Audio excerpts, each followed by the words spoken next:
자, 지금부터 5.18 정신과 헌법 전문 국회 토론회를 시작하도록 하겠습니다. 개회식 사회를 맡은 저는 5.18 겸재단 사무처장 이기봉입니다.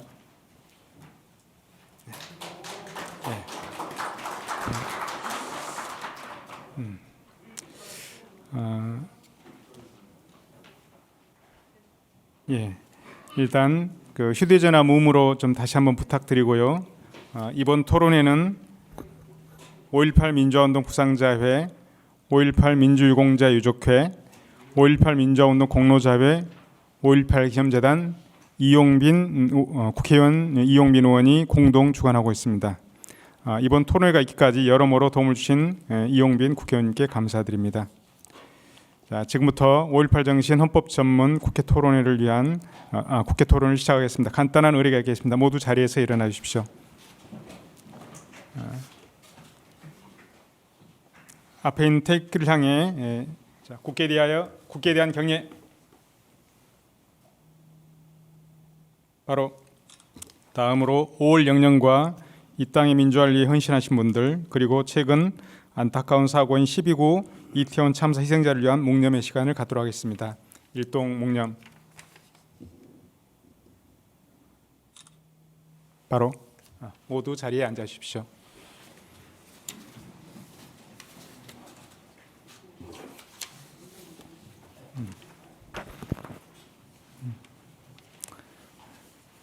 오늘 바쁘신 가운데 참석해 주신 여러분 감사드립니다. 일단 이 행사를 함께 우리 주최하고 한 5.18 기념재단 원순석 이사장님 함께하고 계십니다. 일어나서 인사 한번 해주시면 인사만 하시면 박수 한번 쳐주십시오. 그다음에 5.18 민주화운동 부상자의 황일봉 회장님 함께 자리하고 계십니다. 또 오늘 이형석 국회의원님 함께 해주셨습니다. 양향자 의원님도 바쁘시게 내주셨습니다. 지금 오늘 정말 날씨가 안 좋았는데요. 저기 부마항쟁기념재단 최갑순 이사님 함께 오셨습니다. 또 우리 진영경 상임사님도 함께 오셨습니다. 그 노군리 국제평화재단 정구도 이사님께서는 지금 오고 계시는데 교통 사정 때문에 기도로가 안 좋아서 조금 늦으실 것 같다고 그럽니다. 그때 다시 한번 인사드리도록 하겠습니다. 그리고 오늘 토론의 좌장이신 인하대학교 법학대학원 이경주 교수님 함께 계십니다. 첫 번째 발표를 해주실 서강대학교 법학전문대학원 임지봉 교수님입니다. 두 번째 발표를 해주실 경희대 후마니타스 칼리지 김윤철 교수님입니다. 또 오늘 이 자리에는 5.18 정신헌법 전문 반영과 관련해서 관심을 갖고 있는 많은 분들, 그리고 5.18 관계자분들, 또 회원님들 많이 참석하셨습니다. 모두 함께 박수로 시작하겠습니다. 자, 다음으로 개회 인사가 있겠습니다. 5.18 기념재단 원순석 이사님께서 개회 인사를 해주시겠습니다.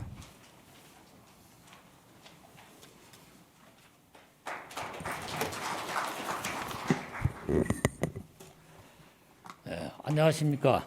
5.18 기념재단 이사장 원순석입니다. 5.18 정신을 살피고 헌법 전문 수록을 위한 이번 국회 토론회는 의미 있게 생각합니다. 바쁘신 와중에 오신 우리 이영석 의원님, 양향자 의원님, 그리고 멀리서 오신 부마민주항쟁기념재단 최갑선 이사장님께 감사의 말씀을 드립니다. 또 특히 오늘 아침 일찍 저희들이 광주에서 멀리서 올라오신 우리 유공자 회원 여러분, 또 공로자 유족회 회원 여러분 고맙게 생각합니다. 5.18 민주화운동은 한국 민주주의 역사 속에서 이정표의 역할을 수행해 왔습니다. 불의에 항거한 4.19의 저항 정신은 부마항쟁과 5.18 민주화운동을 거쳐 6월 항쟁으로 이어져 내려왔습니다. 5.18 민주화운동은 학살의 책임자를 법정에서 처벌하고 국민이 직접 과거사 청산을 위한 대원칙을 세워 이행했다는 점에서 전 세계로부터 큰 주목을 받고 있습니다. 2011년 5.18 민주화운동 기록물이 세계 기록유산으로 지정된 것은 5.18의 정신이 인류 공동체의 유산이라는 것을 잘 보여줍니다. 이번 국회 토론회는 5.18 정신의 헌법 전문 수록을 위한 그 당위성을 살펴보고 헌법 전문 수록을 위해 5.18 민주화운동의 성격과 명칭을 제고하고자 마련되었습니다. 이번 토론회를 통해 여러 열린 의견이 모아져 5.18의 정신이 헌법 전문에 수록될 수 있게 하는 논의가 촉발되었으면 합니다. 끝으로 바쁘신 가운데서도 함께해 주신 토론자 또 발표자 선생님들께 감사드립니다. 그리고 특히 이 오늘 날씨에 어려운 중에서도 새벽에 나오셔서 서울까지 와주신 우리 5.18 민주화운동 부상자회, 5.18 민주유공자 유족회, 5.18 민주화운동 공로자의 회원님들께 감사의 말씀을 드립니다. 특히 또 서울에서 또 이 국회까지 오셔서 참석해 주셔서 더욱 감사합니다. 고맙습니다.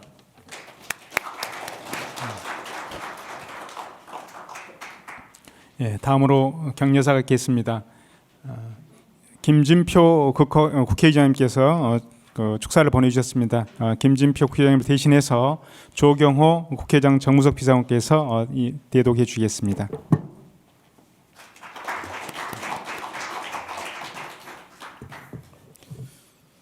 국회의장 정무수석 조경호입니다. 5.18 정신 헌법 전문 명시 토론회 개최를 축하드립니다. 바쁘신 와중에도 함께해 주신 의원님을 비롯한 여러 회원님들 깊은 감사를 드립니다. 특히 이번 행사를 준비해 주신 5.18 민주화운동 부상자회, 5.18 민주유공자 유족회, 5.18 민주화운동 공로자회, 그리고 5.18 기념재단 관계자 여러분의 노고에 깊은 감사를 드립니다. 5.18 민주화운동은 독재와 권위주의 체제에 맞선 민주주의의 북극성이 되었습니다. 아시아와 세계 민주주의자들의 나침반 역할을 하고 있습니다. 5.18 정신은 대한민국 민주주의의 빛나는 영혼입니다. 5천만 국민이 함께 기리고 계승해야 할 자랑스러운 금자탑입니다. 헌법 전문은 헌법의 헌법입니다. 대부분의 나라가 헌법 전문에 헌법 정신과 국가의 핵심 가치를 담고 있습니다.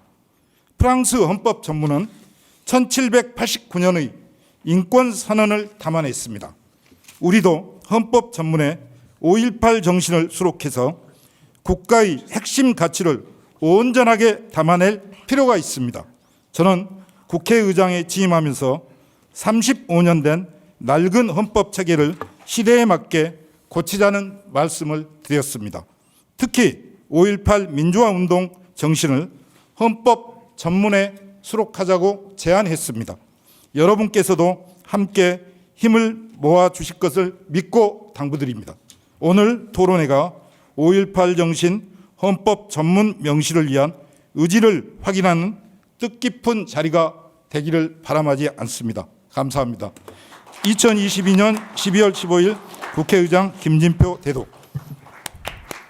네, 감사합니다. 또 3당 대표들께서도 각각 격려사를 보내주셨습니다. 국민의힘 정진석 비대위원장, 더불어민주당 이재명 대표, 정의당 이정미 대표께서도 각각 격려사를 보내주셨습니다. 오늘 이 자리에 또 특히 바쁘신 데 오셔서 함께해 주신 우리 국회의원님들 인사를 좀 듣도록 하겠습니다. 이용빈 국회의원님 오셨습니다. 예, 인사만 한번 해주십시오. 예.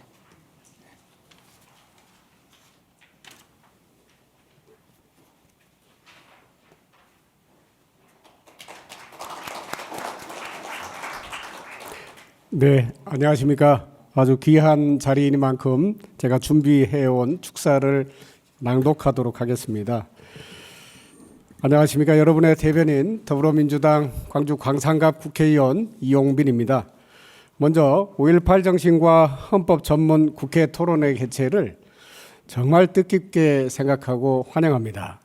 오늘 이 자리를 마련하기 위해서 물심양면으로 노력해 오신 원순석 5.18 기념재단 이사장님, 황일봉 5.18 민주화운동 부상자의 회장님, 박혜숙 5.18 민주유공자 유족회 회장님, 임종수 5.18 민주화운동 공로자의 회장님, 서강대학교 임지봉 교수님, 경희대학교 김윤철 교수님, 또 인하대학교 이경주 교수님을 비롯한 관계자 여러분들과 오늘 이 자리를 빛내주신 내외 기빈 여러분들께 진심으로 감사의 말씀을 전합니다.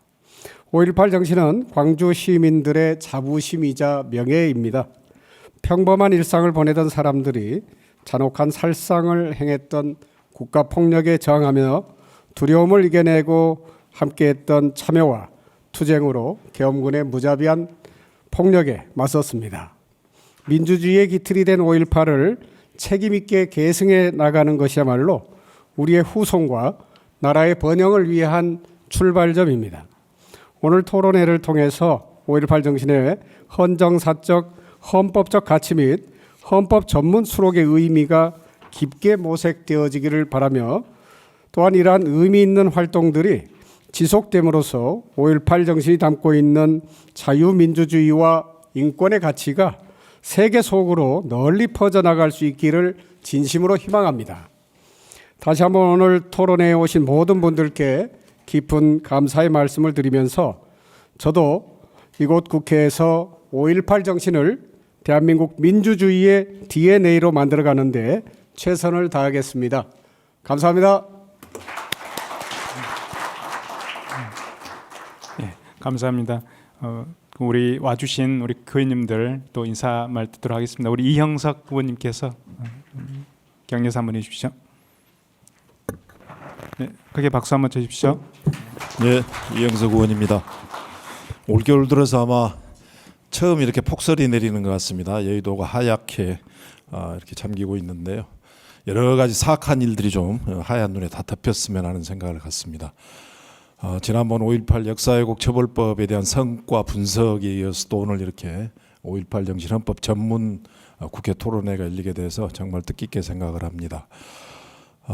저희 5.18이 제가 광주시의 경제부시장을 할 때 유네스코 이제 기록유산으로 등재가 됐는데 그때 유네스코의 러셀 박사께서 했던 이야기가 저는 기억이 생생합니다. 5.18은 동아시아의 민주주의에 기여한 것뿐만이 아니고 탁월한 시민의식과 공동체의식을 보여줬던 사건이다. 그것 때문에 5.18의 역사적 가치 그리고 또 평가를 새롭게 해야 된다는 러셀 박사의 의미 있는 이야기, 이게 바로 지금 5.18을 우리가 헌법 전문에 게재하는 당위성이 아닐까 하는 생각을 갖습니다. 문재인 대통령께서도 약속을 하셨고 또 윤석열 현 대통령도 당선자 시절에는 약속을 했습니다만 지난 42주년 5.18 기념식에 참석해서는 헌법 전문 게재에 대해서 단 한마디도 하지 않는 안타까운 현실입니다. 이런 현실들을 극복하기 위해서는 저희들이 또 부단한 노력을 해야 되지 않을까 하는 생각을 갖고 있고요. 오늘이 이제 국회에는 내년도 예산 마감 시간인데 원래 2시에 의총이 잡혀 있었습니다만 여야 합의가 되지 않아서 다행스럽게 또 저희들이 이렇게 참석할 수 있는 또 시간적 여유가 생겼습니다. 어쨌든 지금 헌법 전문 게재는 지금은 어려운 숙제다 이렇게 보고 있습니다만 어쨌든 22대 국회 때에는 여야 정당 할 것 없이 모두 이 부분에 대해서 다시 한번 숙고하고 또 이 과제에 대한 그런 당위성에 대해서 느끼고 그리고 공약사항으로서 포함을 시키지 않으면 현실적으로 어려움이 있을 것 같다는 생각을 갖습니다. 오늘 주제 토론해 주시고 또 발제해 주시는 여러 교수님께서 좋은 대안을 주시고 또 많은 의견들을 주시면 이런 의견들을 모아서 저희 국회에서 심도 있게 또 논의해서 빠른 시일 내에 5.18 정신이 헌법 전문에 게재될 수 있도록 같이 힘을 모아 나가겠습니다. 연말 잘 마무리하시고 새해도 건강하실 빕니다. 고맙습니다.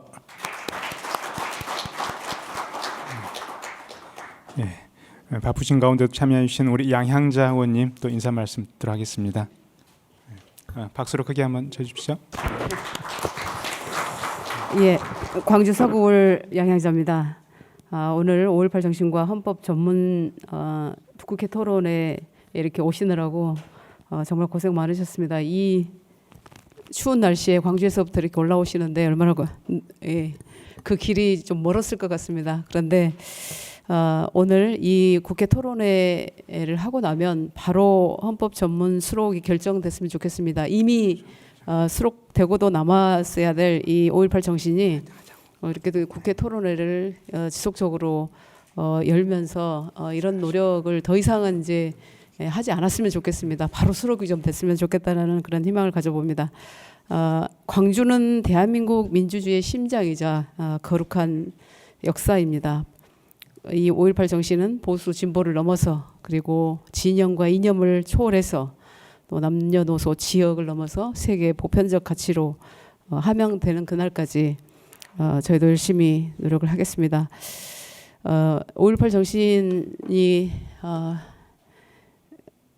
대한민국의 이 역사로서 광주의 심장에서부터 이렇게 민주화 운동이 일어나면서 민주화 도시가 됐는데 민주화 도시가 세계적으로 잘 살지 않는 도시가 없습니다. 그런데 마침 오늘 오전에 또 우리 존경하는 이용빈 의원님과 이 산자위 의원님들의 노력으로 반도체 특별법이 국회 법사위 법안 소위를 통과했다는 말씀을 드립니다. 우리 광주가 민주화로도 빛나고 또 첨단 산업의 도시가 될 수 있도록 그래서 우리 미래 세대들이 광주에서 자랑스러운 삶을 영위할 수 있도록 또 그 길에도 우리가 함께 노력하도록 하겠습니다. 여기 계시는 우리 원순석 이사장님 비롯해서 황일봉 회장님 오늘 또 헌법 전문 수록의 당위성을 말씀해 주실 임지봉 교수님 또 5.18 민주화운동의 명칭 문제를 논해 주실 김윤철 교수님 준비하시느라고 정말 고생 많으셨고요. 광주 의원들이 지금 이 함께 9분이 있기 때문에 함께 하면 못할 일이 없을 것 같습니다. 더더욱 열심히 여러분이 하시고자 하는 그 5.18 정신 헌법 전문 수록에 대해서 더 열심히 뛰도록 하겠습니다. 고맙습니다. 네, 감사합니다. 먼저 우리가 본격적으로 들어가기 전에 사진 촬영을 먼저 하려고 합니다. 방금 우리 그 인사 말씀해 주신 단체 대표분들 중심으로 해서 먼저 사진 촬영 의원님들 함께 나오셔가지고요. 사진 촬영 함께 해주면 그렇게 고맙겠습니다. 앞으로 나오십시오. 우리 그 안종철 5.18 진상조사의 그 부위원장님께도 함께 나오셨습니다. 앞으로 나오셔서 함께 저희 우리 부마 그도 좀 노군니 그 사무처장님 오셨죠? 함께 그럴까요? 예. 예.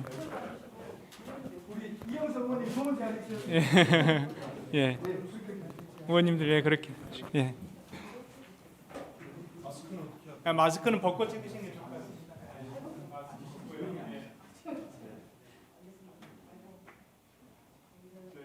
우리 박수를 해줘야 이 얼굴에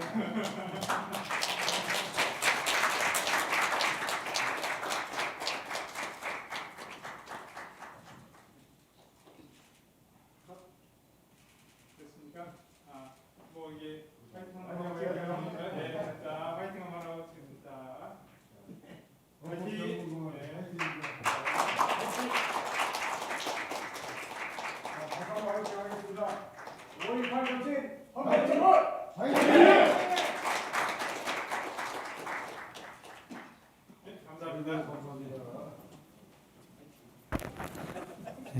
잠깐 자리를 좀 정돈해 주시고요.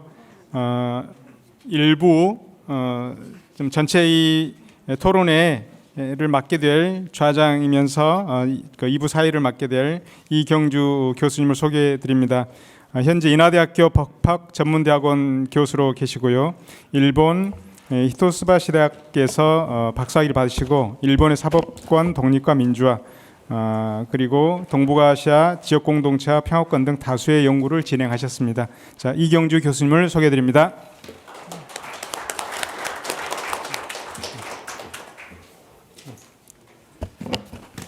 네, 방금 소개받은 이경주입니다. 올해가 5.18이 있은 지 이제 42주년이 되는 해인 것 같습니다. 11월 달에 그 5.18 42주년 기념 학술 대회가 있었는데요.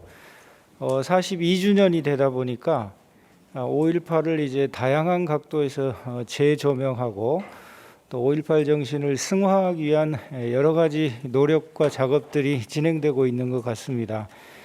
그래서 5.18 기념 학술 대회가 예전에는 도청을 소재로 하기도 하고 올해는 이제 총을 소재로 해서 학술 대회가 열렸었는데요. 저도 개인적으로 그 학술 대회에서 총과 평화의 관계에 대해서 한번 발표를 한 적이 있습니다. 그리고 이제 제가 전공이 이제 헌법이다 보니까 그러한 인연으로 오늘 사회를 맡게 된 것 같습니다. 5.18은 우리 헌법 전문에는 다양한 역사적 사건들이 기록되기도 하는데요. 동시에 또 이 5.18이라는 역사적인 사건이다 보니까 5.18은 여러 가지 형태로 이렇게 이름이 불려졌던 것 같습니다. 저희 학창 시절에는 무슨 사태라는 표현을 쓰기도 했고요. 또 어떤 때에는 또 폭동이라는 표현을 쓰기도 했고, 그러다가 이제 봉기라는 표현을 쓰기도 했고, 또 항쟁이라는 표현을 쓰기도 했고요. 또 투쟁이라는 표현을 쓰기도 했습니다. 그리고 오늘날에는 이게 5.18 민주화 운동 이렇게 되고 있는데요. 그래서 5.18을 우리가 어떻게 호명할 것인가 하는 것도 5.18을 전문에 수록하는 데 있어서 우리가 숙고해 봐야 될 문제가 아닌가 싶습니다. 그래서 오늘은 두 개의 발표가 준비되어 있습니다. 그래서 첫 번째 발표는 5.18을 헌법 전문에 수록하는 데 있어서의 어떤 당위성, 그 다음에 두 번째로는 5.18 민주화 운동의 명칭 문제가 준비되어 있습니다. 네, 첫 번째 발표를 담당해 주실 임지봉 교수님은 5.18 특별법 제8조와 표현의 자유 제한, 5.18의 헌정사적 그리고 헌법적 가치와 헌법 전문 등 5.18과 관련된 다수의 연구를 진행해 주셨고요. 현재 서강대학교 법학전문대학원 교수로 계십니다. 그리고 김윤철 교수님께서는 5.18 민주화 운동에 대한 정치, 사회적, 부정 및 왜곡의 지속 구조 등 5.18과 관련된 다수의 연구를 마찬가지로 수행을 해 주셨습니다. 그래서 첫 번째 발표는 서강대학교 임지봉 교수님께 발표를 부탁드릴까 합니다. 발표는 저희가 지금 30분씩 요청을 드릴까 하고요. 그다음에 오늘은 특별히 지정 토론자가 없습니다. 아마 그 이유는 이 자리에 참석하신 여러 선생님들께서 아마 누구보다 이 문제에 대해서 더 상세하고 관심이 있고 많은 말씀을 해주실 걸로 생각을 하고 아마 라운드 테이블 형식으로 이렇게 구성이 된 것 같습니다. 그러면 곧바로 첫 번째 발표를 청해서 듣도록 하겠습니다. 임지봉 교수님 모시겠습니다.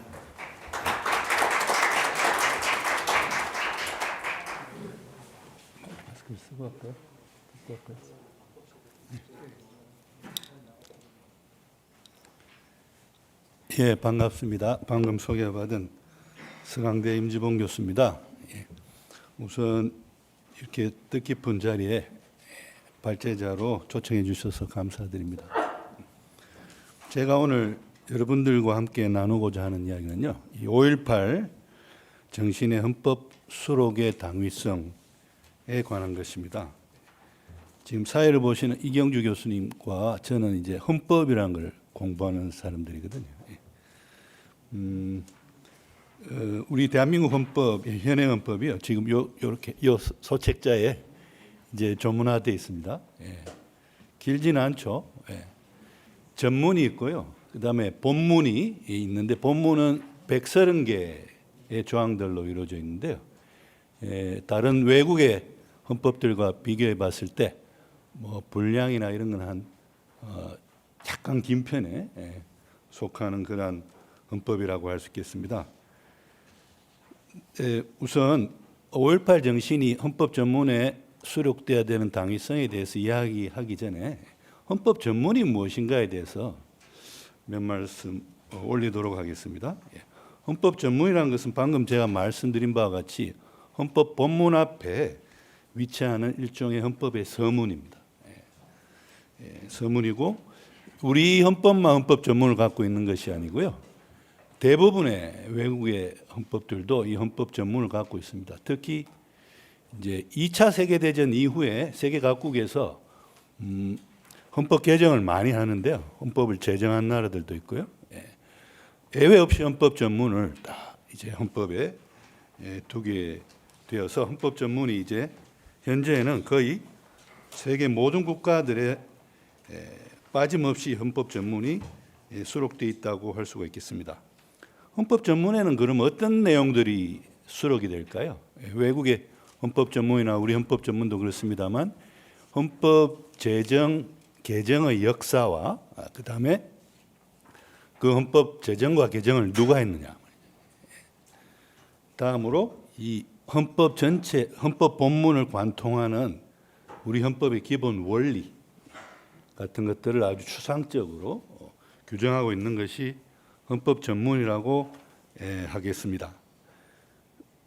그리고 이 헌법 전문에는요, 그 나라 헌법이 가지는 독창성이 진하게 묻어납니다. 왜냐하면 방금 드린 대로 그 헌법의 제정이나 개정의 역사 등이 나오기 때문에 그야말로 아주 독창적인 내용들이 그 각 국가의 헌법에 규정되게 되는 것이죠.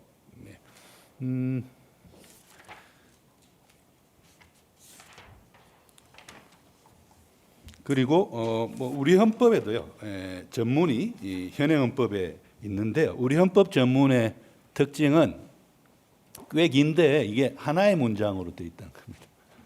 그러니까 쭉 이어집니다. 마침표가 딱 한 번만 나옵니다. 외국의 헌법 전문들을 보면은 좀 긴 문장이더라도 좀 문장들이 끊어지는데 우리는 이제 하나의 긴 문어체 문장으로 이어지고 있고요. 헌법 전체의 분량이 조금 긴다고 말씀드렸는데 아까 헌법 전문도 다른 외국의 헌법 전문과 비교해 봤을 때 분량 수준에서는 조금 긴 편에 속합니다. 그리고 현행 우리 헌법 전문에는요. 이런 것들이 규정되어 있습니다. 우리 헌법 제정과 개정의 역사. 그래서 우리 대한국민은 1948년 7월 12일에 제정되고 8차에 걸쳐 개정된 헌법을 이제 국회 의결을 거쳐 국민투표에 의해 개정한다. 최근의 개정이 제9차 개정이거든요. 헌법 제정과 개정의 역사죠. 그다음에 우리 헌법에는요. 3.1 운동으로 건립된 대한민국 임시정부의 법통을 계승한다라는 구절이 나옵니다. 전반부예요. 그래서 대한민국 임시정부의 법통 계승이 규정이 되어 있고요. 그다음에 자유민주적 기본질서를 더욱 확고히 하여라는 표현도 있습니다. 그러니까 우리의 어떤 정치적 영역에서의 기본 원리가 자유민주적 기본질서라는 것을 천명하고 있는 것이죠. 그다음에 국가적 목표로서 민주화, 민주주의를 천명하고 있습니다. 그래서 현행 헌법에는 민주주의와 관련해서 역사적 사건으로 4.19 딱 하나가 규정되어 있거든요. 불의에 한거한 4.19 민주 이념을 계승하고 이렇게요. 그 이외에 근대화 추진이라든지 평등이라든지 민족주의 지향, 또 평화통일과 국제평화주의 지향과 같은 이제 우리 헌법을 관통하는 추상적인 기본 원리들이 현행 헌법에 규정이 되어 있습니다. 그러면 이러한 우리 헌법의 전문도 그렇고요. 다른 외국 헌법의 전문도 그렇고 이 전문에 법적 효력이 있을까요? 너무 추상적이잖아요. 다른 헌법의 본문들은 제1조, 제11조 모든 국민은 법 앞에 평등하다 이런 식으로 평등권이라는 걸 딱 규정을 하고 있는데 뭐 헌법 제정 개정의 역사나 주체, 기본 원리에 대해서 추상적으로 규정하고 있는 서문이니까 이게 이제 법적 효력은 없고, 즉 다른 말로 말씀드려서 또 우리가 재판을 할 때 헌법 본문 예를 들어서 헌법 11조 1항의 평등권 침해로 위헌이다 할 수는 있지만 헌법 전문의 어떤 구절을 위반해서 위헌이다 할 수는 없지 않느냐. 이렇게 헌법 전문은 선언적이지 구속적이지 않다. 즉 법적 효력이 없다라고 보는 견해도 있는데요. 그건 소수설에 불과하고요. 우리 헌법재판소라든지 우리 학설의 통설은 헌법 전문의 법적 효력을 인정하고 있습니다. 예를 들어서요, 과거에 우리 헌법재판소 판례 중에요, 이제 국가를 우대해서 재산권 청구에 관한 판결에서 일반 사인과는 달리 국가에 대해서는 가집행을 법원이 선고할 수 없도록 했거든요. 그 취지는 뭘까요? 국가는 어디 돈 떼먹고 도망가지 않는다. 뭐 이런 혹은 국가 우대 사상이 있는 거죠. 그런데 헌재가 그걸 위헌이라고 합니다. 위헌의 근거 중에 하나가 우리 헌법 전문에 각인의 기회를 균등히 하고라는 부분이 있는데 이 기회 균등에서 평등권, 평등 원칙이 도출되고 국가를 다른 사인과 비교했을 때 이 우대하는 것은 차별이다. 그리고 차별에 합리적 이유가 없다는 이유로 위헌 결정이에요. 그리고 여기서 우리가 알 수 있는 바와 같이 헌법 전문은 그냥 그럴싸한 것을 선언해 놓은 선언적 규정이 아니라 그 자체 하나하나가 법적 효력을 가지는 규정이라는 것을 헌법재판소도 인정하고 우리 학설의 통설도 인정하고 있는 바입니다. 오히려요, 더 나아가서 우리의 법원 판례도 그렇고 우리의 학설의 통설도 그렇고 외국의 헌법재판소 판례나 학설들도 보면 헌법 전문의 법적 효력을 인정하고요. 오히려 아까 축사에서 말씀하셨습니다만 헌법 전문이야말로 헌법 본문 위에 있는 최상위 규범이라고까지 이야기합니다. 즉 헌법의 헌법인 거죠. 헌법 중에 헌법이 이제 헌법 전문이다라고 이야기하기 때문에 헌법은요. 제8제문 23페이지 맨 아래 문단에 보시면 나와 있습니다만 헌법 본문이라든지 다른 법률이나 하위 법령에 대해서 우월적 지위를 가지고 그 타당성의 근거가 되고요. 또 이러한 하위 규범들끼리 서로 저촉될 때 그 법원이 그 하위 규범들을 해석하는 해석의 기준이 됩니다. 그다음에 아까 말씀드린 대로 헌법 소송에서 이제 위헌 판단의 근거로서 활용할 수 있는 재판 규범이 됩니다. 또한 이렇게 사법부, 헌법재판소만 구속하는 게 아닙니다. 헌법 전문이요. 입법부에게는요. 입법의 지침이 됩니다. 그다음에 행정부에게도 어떤 행정 처벌이라든지 이런 행정작용의 가장 최상위의 근거가 되고요. 그다음에 헌법 전문은요. 헌법의 헌법이기 때문에 개정을 할 수 없습니다. 그런데 헌법 전문 많이 개정됐던데요. 그렇게 말씀하실 수 있는데요. 예, 자꾸 수정은 가능합니다. 자꾸 수정은 가능한데 헌법 전문의 기본적인 사항을 건드리는 것은 이제 헌법 개정이 아니고 그거는 새로운 헌법의 제정입니다. 그럴 정도로 헌법 전문이 전체 헌법 규범에서 차지하는 위치는 굉장히 중요하고 그야말로 최상위 규범으로서 헌법의 헌법이라고 말씀드릴 수가 있겠습니다. 그럼 발제문 26페이지로 가셨어요?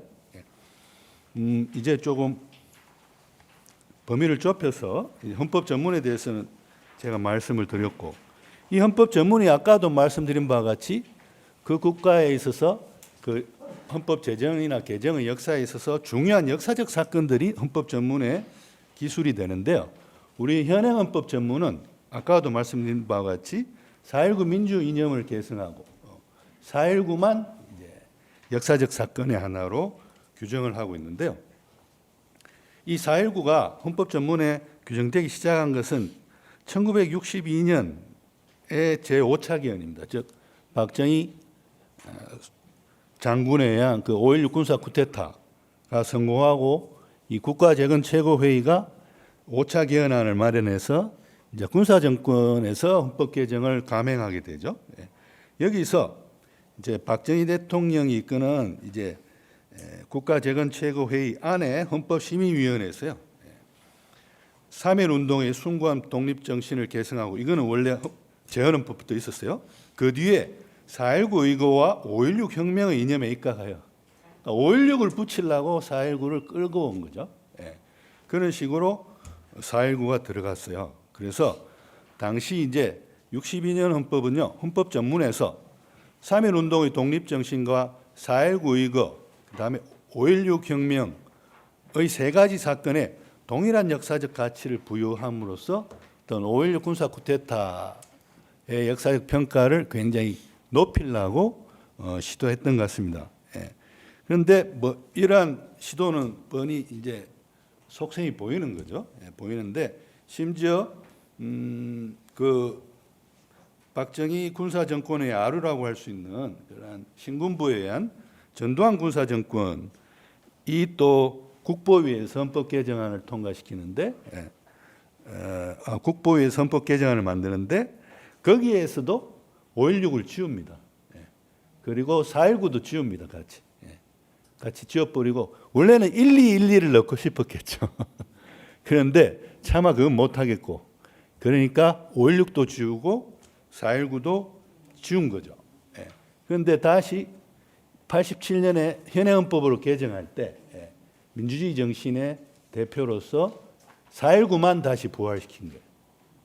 5.16은 여전히 이제 다시 부활시키지 않고요.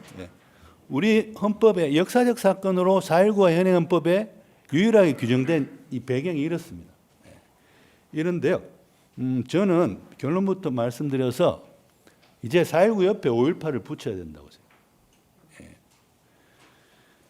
왜 그러냐 하면요. 5.18이 헌정사적 가치를 충분히 가지고 있고 4.19 못지않게 그다음에 헌법적 가치도 4.19 못지않게 충분히 가지고 있다고 생각합니다.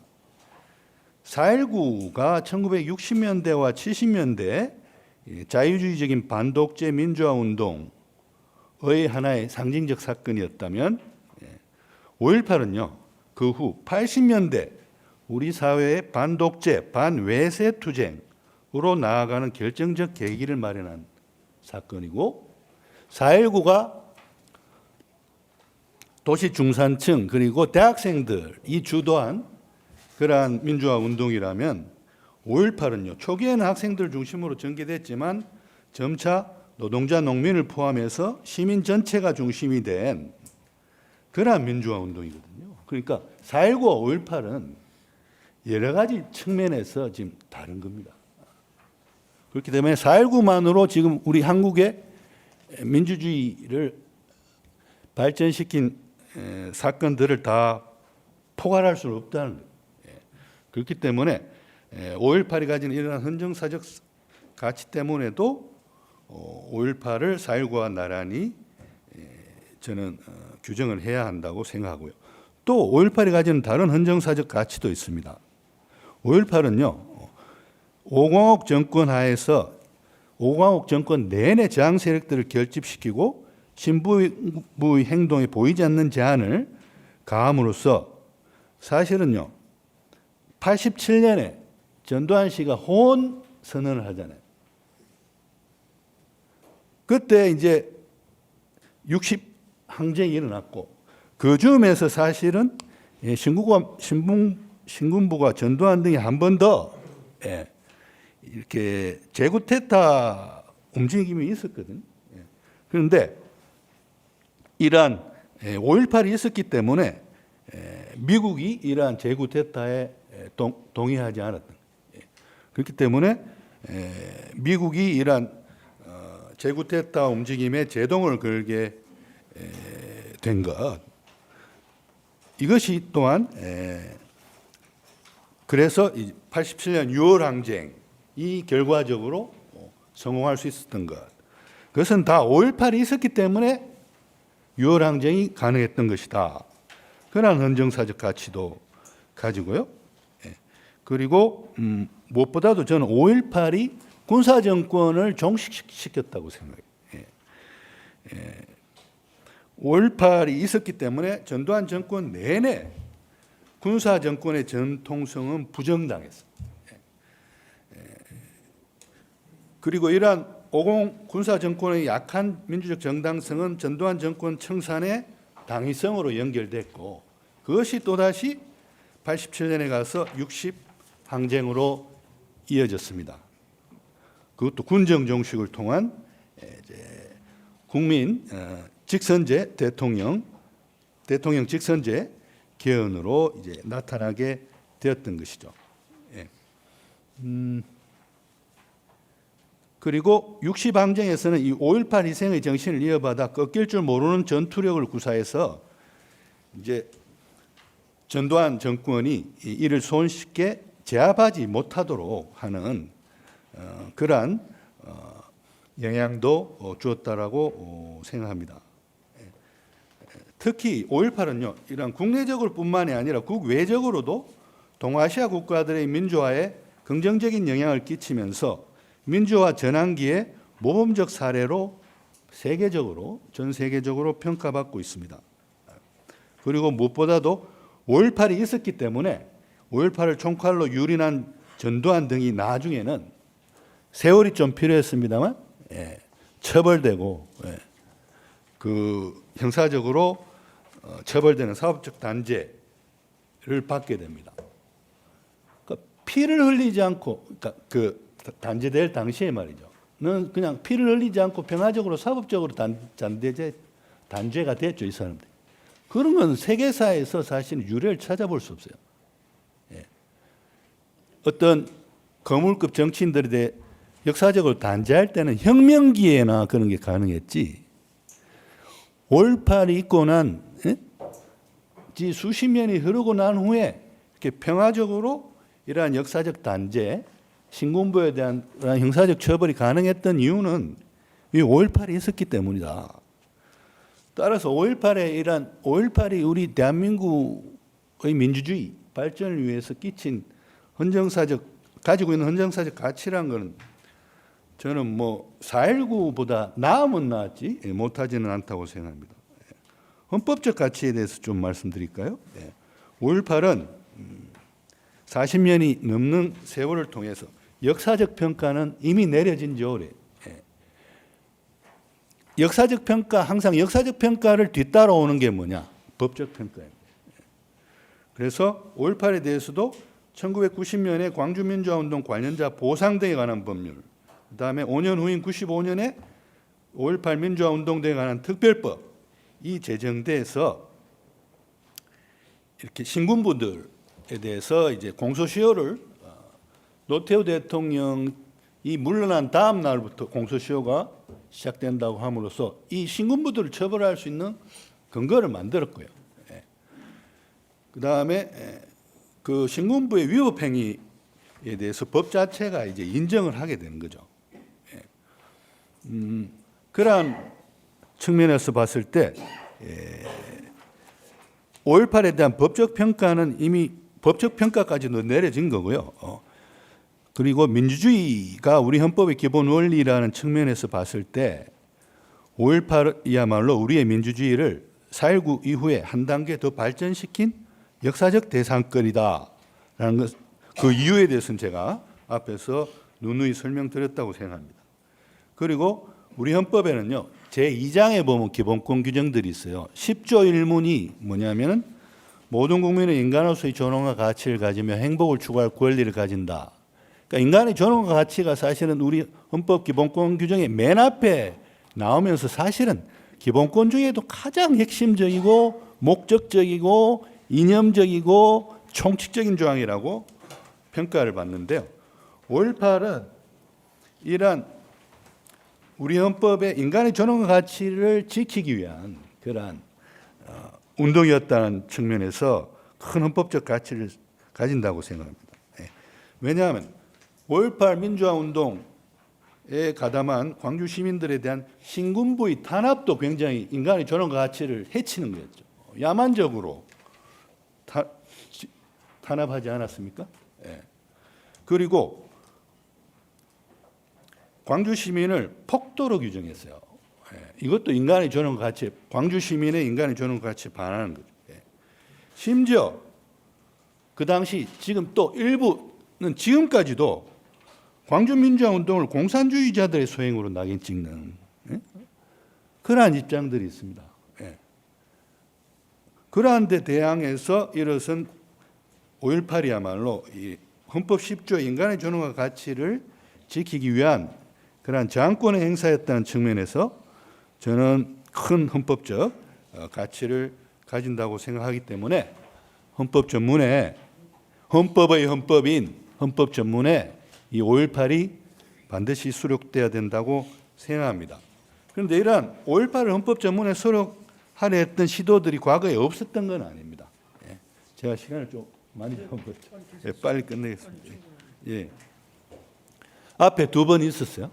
5.18을 헌법 전문에 넣으려고 한 시도들이 두 번 있었습니다. 첫째, 현행헌법으로 개헌할 때 87년에 여러분들 잘 아시겠지만 87년에 6월 항쟁이 일어나니까 이제 신군부가 당황하죠. 그래서 노태우 당시 민주정의당 대선 후보로 선출된 노태우 당시 최고위원인가요? 대표위원인가요? 6.29 선언을 하면서 직선제 개헌안을 받아들이겠다고 하고 그때 여야 대표 8인들이 정치회담을 해가지고 개헌안의 초안을 만들어서 국회에 제출합니다. 그러니까 사실은 8인의 정치회담에서 개헌안의 틀이 짜여진 거죠. 짜여졌는데 거기에 분명히 헌법 전문에요.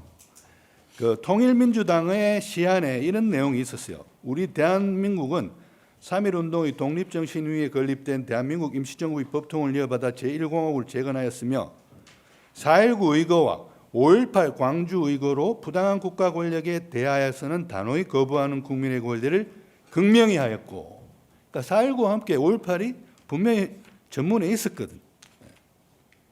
있었는데 이게 여야가 이제 당리당략에 의해서 개헌 협상을 밀고 가면서 이게 슬그머니 빠집니다. 빠져서 이때 한번 시도가 있었는데 헌법 전문에 못 들어갔다.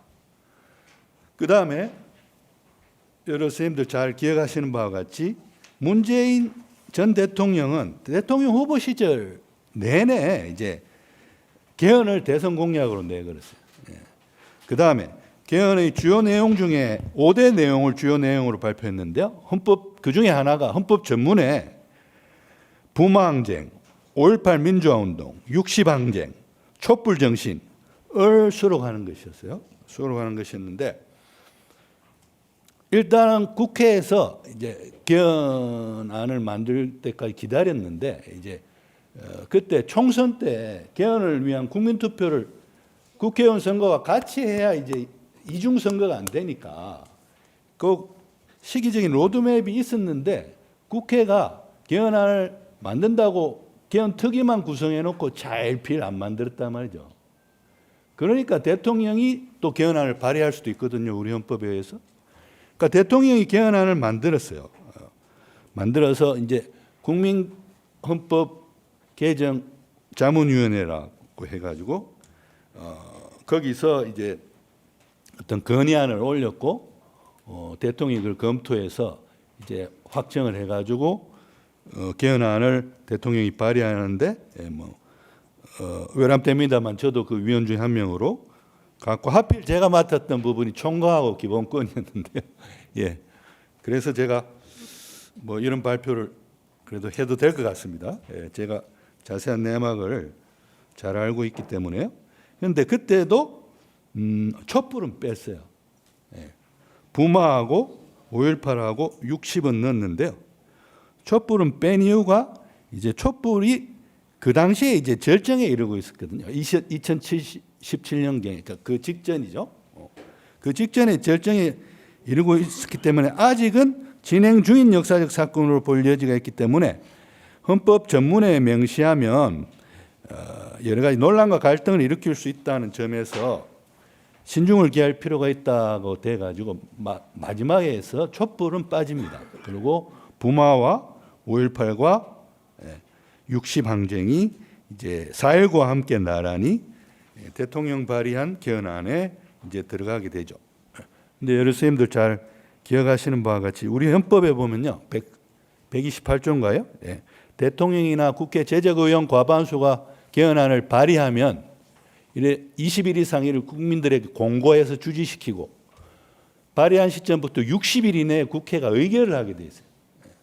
제적 3분의 2 이상의 찬성을. 그런데 그 당시 야당인 자유한국당을 비롯한 야당이 이게 아예 이제 60일 이내 개헌안에 대한 국회 의결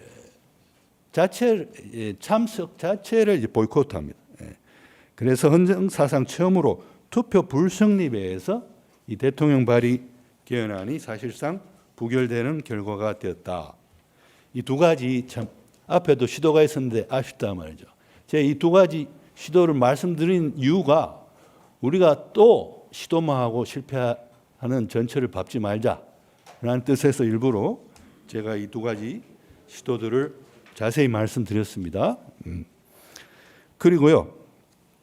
결론적으로 제가 5.18이 헌법 전문에 수록된다는 것이 과연 어떤 의미를 가질까요? 그냥 뭐 상징적 의미만 가질까요? 5.18이 4.19만큼 이제 역사적 평가를 받았는데 그걸로 끝날까요? 아닙니다. 5.18이 헌법 전문에 수록된다는 것은요. 아까 말씀드린 대로 헌법 전문은 법적 효력을 가지는 헌법의 헌법이기 때문에 5.18 민주화운동의 정신에 입각해서 법률이라든지 행정부의 명령이라든지 지방의회의 조례라든지 지방자치단체의 규칙이 만들어져야 된다는 겁니다. 5.18 민주화 정신에 어긋나는 법률들은 앞으로 못 만들어요. 이게 전문에 수록이 되게 되면요. 그리고 지금 만들어져 있는 법률, 명령, 조례, 규칙의 해석도요. 이 헌법 전문에 들어있는 5.18 민주화 운동의 정신에 따라 기존 법률에 대한 해석이 이루어져야 돼요. 여러분들 지난 한 달 전쯤에 제가 5.18 특별법 8조 그러니까 그 5.18 왜곡처벌법에 대해서 그게 표현의 자유를 침해하지 않는다라고 하는 주제로 발표를 했었는데요. 5.18이요. 헌법 전문에 들어가면 표현의 자유를 침해하지 않는다는 말 자체를 할 필요가 없는 거예요. 왜냐하면 표현의 자유도요. 헌법 본문, 헌법 21조에 규정이 되어 있는 기본권 중에 하나고 5.18은 지금 헌법 본문 위에 있는 헌법 전문에 규정이 되어 있는데 왜 5.18이 표현의 자유에 구속받아야 돼요? 또 표현의 자유를 적용해도 5.18은 왜곡처벌법은 표현의 자유를 침해하는 유연적인 법률도 아니에요. 제가 말씀드리고 싶은 것은 5.18 전문에 딱 규정하는 순간부터 이제 모든 법률이라든지 혹은 기존에 만들어져 있는 법률의 해석도 5.18에 따라 이루어져야 하기 때문에 그 5.18 헌법 전문 수록의 법적 의미라는 게 굉장히 크다는 그런 말씀을 드리고요. 그다음에 아까 축사에서 여러 의원님들께서 말씀하셔서 서론에서는 적었습니다만 뺐는데 5.18은요. 적어도 지금 대통령을 포함해서 지난 대선에서 유력 주자들이 다 헌법 전문에 넣겠다고 공약했어요. 대선 공약 사항이에요. 지켜야죠. 공약을 했는데. 안 그렇습니까? 그리고 국민들의 마음이라는 측면에서 봤을 때도요. 지난 4월에 우리 5.18 기념재단에서 2022년 5.18 인식조사를 했는데 국민들 중에 39.9%가 매우 필요하다. 5.18을 헌법 전문에 수록하는 것이 매우 필요하다. 그러니까 40%죠 거의. 29.2%가 필요하다.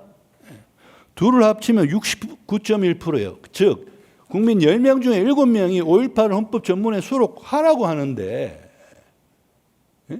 이렇게 좋은 기회가 어디 있습니까, 여러분? 그렇게 이야기하니까 또 어떤 분은 그렇게 말씀하시더라고요. 개헌은 다른 모든 정치적인 쟁점을 빨아들이는 블랙홀이다. 그래서 개헌을 함부로 할 게 아니다. 그래요? 그러면요. 5.18만 헌법에 넣는 원포인트 개헌합시다. 원포인트 개헌 가능하거든요. 다른 것들 뭐 권력구조 의원 내각제로 바꾸고 대통령 중임제로 바꾸고 이런 거는 워낙에 논란이 많으니까 우리가 일단 지금 생각하지 말고 이번에는 5.18만 지금 국민의 70%가 찬성하고 있는 건데, 그러면 대통령을 비롯한 여야의 정치 지도자들이 다 대선 공약으로 내걸었던 건데, 이거를 위한 개헌만 하자고요. 원포인트 개헌을 하자고요. 예. 그래서 5.18은 이제 원포인트 개헌을 통해서라도 우리 헌법 전문에 반드시 수록되어야 된다고 생각합니다. 예. 감사합니다.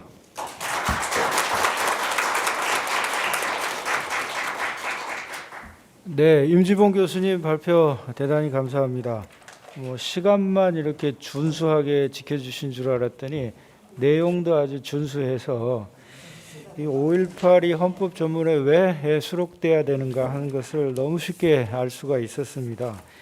아시다시피 우리나라 법원들이 보수적이지 않습니까? 그런데 그 법원조차도 전문에서 어떤 기본권이 곧바로 도출되는 것은 아니지만 입법, 사법, 행정작용, 그 국가작용의 어떤 해석과 집행의 기준이 된다고 말씀을 해주셨고요. 또 우리 헌법 전문의 그 역사적인 사건으로서 4.19가 수록되어 있는데 4.19와 다른 어떤 이 역사적 의미를 가지고 있고, 뿐만이 아니라 이게 이 헌법적 가치라는 측면에서 보더라도 우리나라의 민주주의를 더 한층 발전시켰다는 점, 또 우리 헌법에 있는 이 향도 이념이라고 할 수 있는 이 인간의 존엄과 가치를 더욱더 구체화했다는 점 등등에서 어떤 헌법적 가치가 매우 중요하다, 이런 말씀을 해주셨고요. 근데 이러한 것이 단순하게 처음 있는 이런 시도들이 아니라 벌써 이미 2번이나 이런 시도들이 있었고, 그런 의미에서 보면 우리들에게 남겨진 미완의 숙제다, 그렇게 말씀을 해주신 것 같습니다. 네, 이번에는 임지봉 교수님의 발표에 이어서 이 김윤철 교수님께 발표를 청할 계획인데요. 김윤철 교수님은 정치학을 전공을 하고 계십니다. 오늘 누가 이 발표자들을 섭외하셨는지 모르겠지만 아주 잘 섭외가 된 것 같습니다.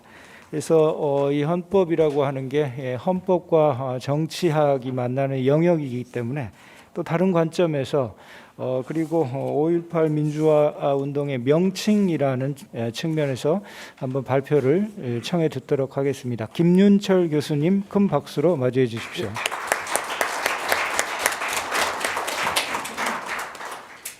예, 우리 이경규 교수님께서 발표자를 잘 섭외했다고 말씀해 주셨는데, 사실 요청이 있을 때 제가 좀 많이 사양을 하고 좀 다른 분 찾아보면 어떻겠냐 이렇게 이제 말씀을 드렸었어요. 두 가지 이유인데, 하나는 이제 지금 명칭을 이제 고민한다는 것의 의미에 대해서 제가 썩 자각하고 있지 못한 측면이 또 있었고, 또 한편으로는 5.18 민주화운동이라는 이제 명칭 자체가 갖고 있는 어떤 이제 역사성 혹은 또 이제 정치권 내에서의 어떤 합의성, 이런 부분들이 또 무시될 수도 없는 상황에서 헌법 전문 이제 이 헌법 전문에 이제 들어가는 것 여부도 아까 인사말 들어보니까는 저는 이게 이제 되어 가지 않을까 생각했는데 약간 어려움이 있다고 말씀을 해주셔서, 그런데 이제 그 부분이 있는데 이제 여기에 또 명칭에 대한 논의가 들어가면 여러 가지 상황이 복잡해지지 않을까, 이런 부분 때문에 제가 그런 이제 상황들을 잘 감당해 가지고 명칭에 대한 논의를 할 수 있을까, 이런 이제 좀 걱정이 들어서, 그래서 발표문을 이제 작성함에 있어서도 여러 가지 고민들이 좀 많이 됐는데, 그런 상황에서 이제 그래도 이제 헌법 전문에 수록이 되니까, 그렇다고 한다면 이제 이 김에 5.18 민주화운동이라고 하는 것이 갖는 어떤 향후, 앞서서 이제 임지봉 교수님께서 헌법 전문에 실린다는 것의 의미가 도대체 뭔지에 대해서 아주 잘 말씀을 해주셨기 때문에, 이게 그냥 형식적이거나 이런 부분이 아니고 굉장히 실질적인 측면들을 갖고 있어서, 그러면 그때 5.18 민주화운동이라는 부분에 있어서 우리가 특히 미래 민주주의 문제와 관련해 가지고 어떤 의미에 좀 천착을 해야 되는가, 이런 부분들은 이제 우리 좀 초점을 맞춰서 주목할 수 있겠다, 이런 이제 생각이 들었고, 그래서 이제 그런 부분을 중심으로 발표문을 작성을 하였습니다. 그래서 이제 그 부분이 제가 말씀드리려고 하는 부분에서는 이제 민중성 민중과 공동체성이라고 이제 말씀을 드리고 있는데요. 그것에 이제 기초해서 이제 명칭을 좀 새롭게 생각을 해보자라고 했는데 뭐 지금 발표를 하는 지금 이 순간도 그게 명칭에 고스란히 헌법 전문에 들어갈 때 그 시점에 맞춰서 바뀔 수 있는 것인지는 저도 상당히 좀 그 부분은 아직도 제가 본문 중에서도 밝히고 있듯이 유보적이기도 하고 또 가능할는지 이제 이 부분도 다만 우리가 5.18 정신이라고 하는 거에 있어서 이제 강조해야 할 이 부분들 뭐 이런 부분들을 좀 주목하게 만드는 그런 논의는 가능하겠다 이런 생각을 하고 있습니다. 그래서 지금 뭐 첫 1장에서 이제 왜 다시 명칭을 문제 삼는가라고 하는 것은 이제 헌법 전문에 또 이제 들어간다라고 하는 또 그 문제가 있기 때문에 우리가 5.18 정신을 또 5.18 민주화 운동의 그 역사적 또 앞으로의 실질적 의미 이런 부분을 좀 짚어볼 계기가 만들어졌다는 측면이 있고 또 다른 계기는 뭐 헌법 전문에 들어갈 정도의 이 역사적 사건임에도 불구하고 여전히 부정하고 왜곡하고 또 뭐 최근에는 다 개헌 합의를 했다고 헌법 전문에 들어가겠다는 개헌을 합의했다고 했음에도 불구하고 이루어지고 있지도 않지만 또한 동시에 최근에 진실화해위원장의 뭐 임명이라든지 이런 과정에서도 보듯이 사실은 계속 5.18의 그 민주화운동에 대한 한편에서의 어떤 부정 왜곡이나 혹은 뭐 거리두기라든지 뭐 이런 부분들은 계속 또 반복되고 있는 현실들이 있다는 것이죠. 그래서 이런 상황에서 이제 분명히 5.18 명칭이라고 하는 논의는 뭐 학자들은 그 성격이 무엇이고 뭐 등 여러 가지 비교 연구까지 포함해 가지고 명칭에 대한 논란을 또 이제 이전에 있어 왔고 그래서 또 할 수 있습니다만 이것이 이제 현실에 있어서 명칭의 논란에 갖는 의미는 좀 더 실천적 측면에서 접근돼야 한다라는 이제 그런 문제의식도 담고 있습니다. 그리고 이제 명칭을 그런 계기인데 제가 이제 주목하고자 하는 것은 뭐 43페이지에서 말씀드리고 있는 건데 특히 헌법 전문에 수록되고 하는 부분도 있지만 또한 측면에서는 지금 우리가 발딛고 살고 있는 정치 사회적인 현실 부분이 제가 제목에서도 말씀드렸듯이 민중성과 공동체성이라고 말씀을 드렸는데 여러 가지 이제 그게 정치 사회적 현실로부터도 도출되어지는 어떤 근거들이다. 하나는 사회 경제적 불평등이 굉장히 심화되어 있을 뿐만 아니라 또 거기에다가 그런 정치적 불평등마저도 가져오고 있다. 그러니까 이 민중이라 불려지는 우리 그 국민들이 사실은 정치적 주권자로서 실제로 권력을 행사하고 있지 못하다는 것이죠. 이렇게 어떤 주요 국가 정책들을 결정함에 있어서 그 과정에서 소외되고 배제되고 있을 뿐만 아니라 생계 유지를 위해서도 뭐 정치에 대해서 관심을 갖거나 실제로 정치 참여를 할 수가 없고 이런 과정에서 선거는 계속 형식적으로 이루어지고 주기적으로 이루어지고 있습니다만 그것의 결과가 과연 민중들의 실리적 어떤 복리의 실질적 증진이라고 하는 결과를 가져오고 있느냐에 대해서는 우리가 대단히 회의적이고 의문을 표할 수밖에 없는 현실이 존재한다는 겁니다. 사실 뭐 지금 아까 이태원 참사 문제부터 시작해가지고 아직 다 세월호 참사도 그렇고 모든 또 중대재해 문제도 그렇고 이런 문제 등에 있어서 우리 정치사회적 현실 특히 정치 부분에 있어서 당사자들 피해 당사자들이 계속 목소리를 낼 수밖에 없는 그 현실들은 계속 정치 사회적인 환경 자체가 그 체제 차원 내에서 또 제도 차원 내에서 그분들의 주권자적인 지위나 어떤 위상들을 보장하고 보호하고 있지 못한 것을 반증해주고 있는 것이거든요.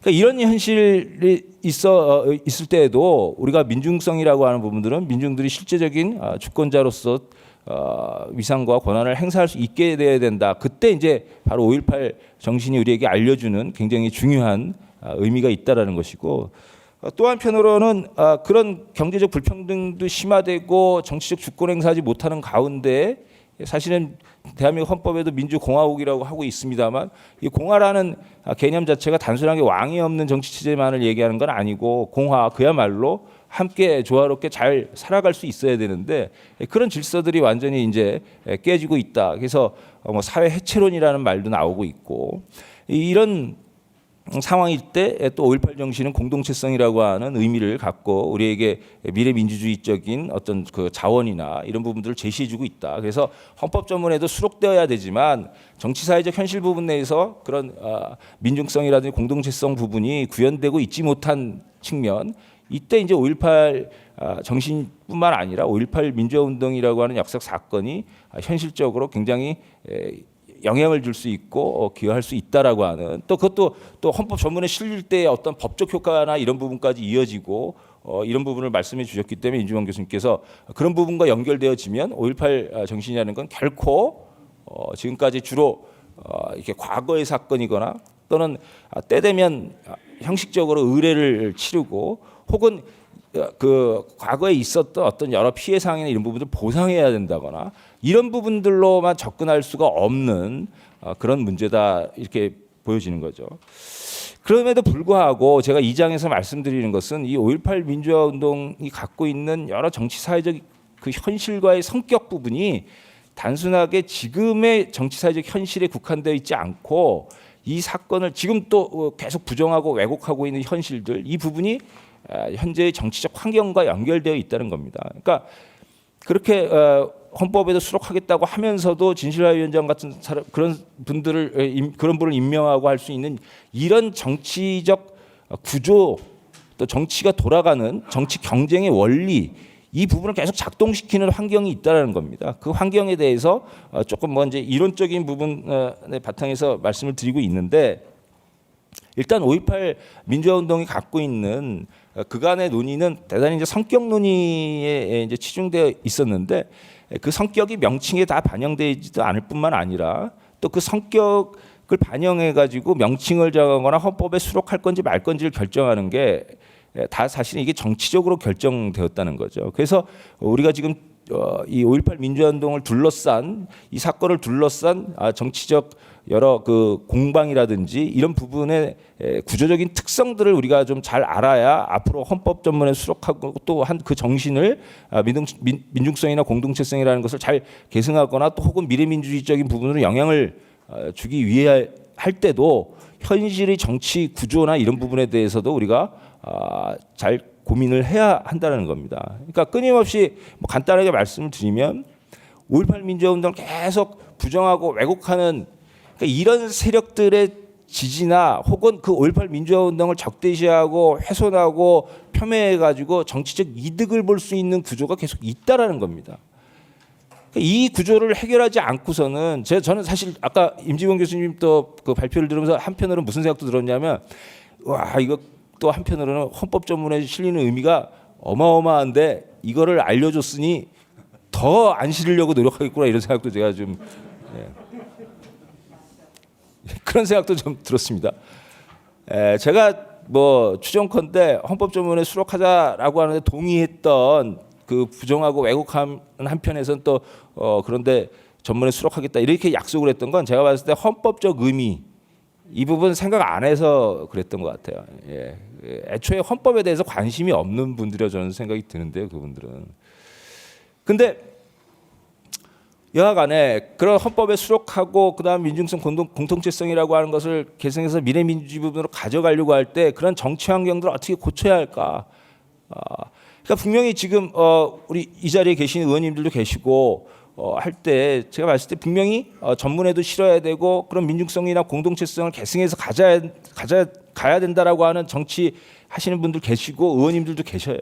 그것도 현실인데 우리의 구조적 환경이라는 건 이게 선거나 혹은 여러 정치적 공방이 들어갔을 때 쉽게 그 부분을 중심으로 해가지고 정치를 하기가 쉽지 않은 현실들이 존재한다는 거죠. 그게 이제 제가 정당 체제라든지 우리의 정치 균열이라고 하는 문제들이 있다는 겁니다. 그러니까 그래서 일종의 마지노선 같은 경우인데 우리 이 자리에 계신 의원님들도 그러시고 다 뭐냐면 특별법도 제정을 해서 그래도 이 길을 자꾸 폄훼하고 훼손하려고 하는 부분들을 처벌한다거나 이런 이제 그 상황에서의 대처를 중심으로밖에 갈 수 없는 이런 또 현실이기도 하다는 겁니다. 근데 5.18 정신이라는 게 헌법에도 실리고 이것이 이후에 실질적으로 구속력을 갖거나 영향을 주려면 그런 최소한의 마지노선 부분에 머물러서는 안 된다라는 말씀을 드리는 거죠. 이게 이제 그게 미래민주주의적 자원으로 활용되어야 된다는 것.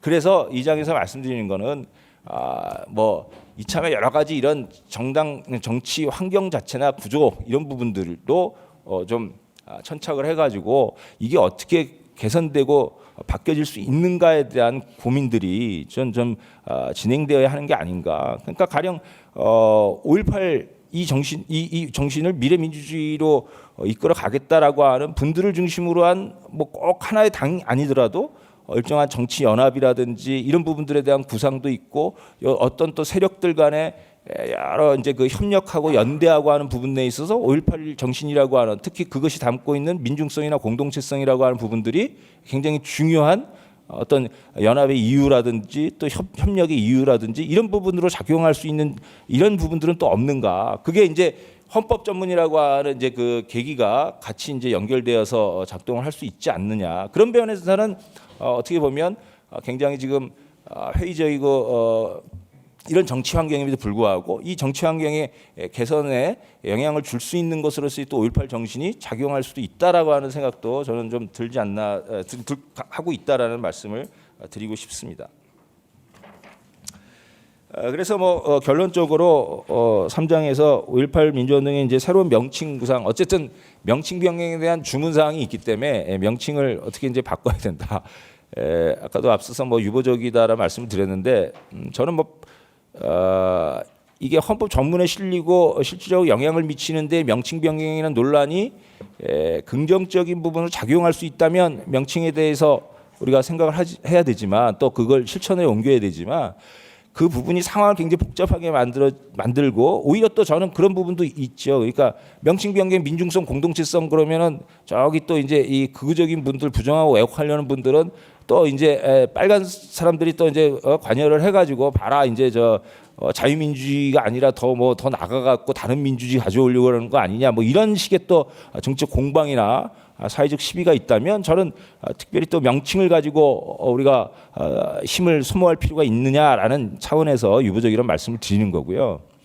학자로서는 뭐 여러 가지 학계에서의 논의나 이런 부분들은 성격 논쟁을 비롯해 가지고 어떤 성격이 있다라고 하는 것을 강조할 수는 있을 거고 그 논의는 다시 좀 재개해야 될 필요가 있다고 저는 생각이 듭니다. 이 헌법 전문 수록을 계기로 해서.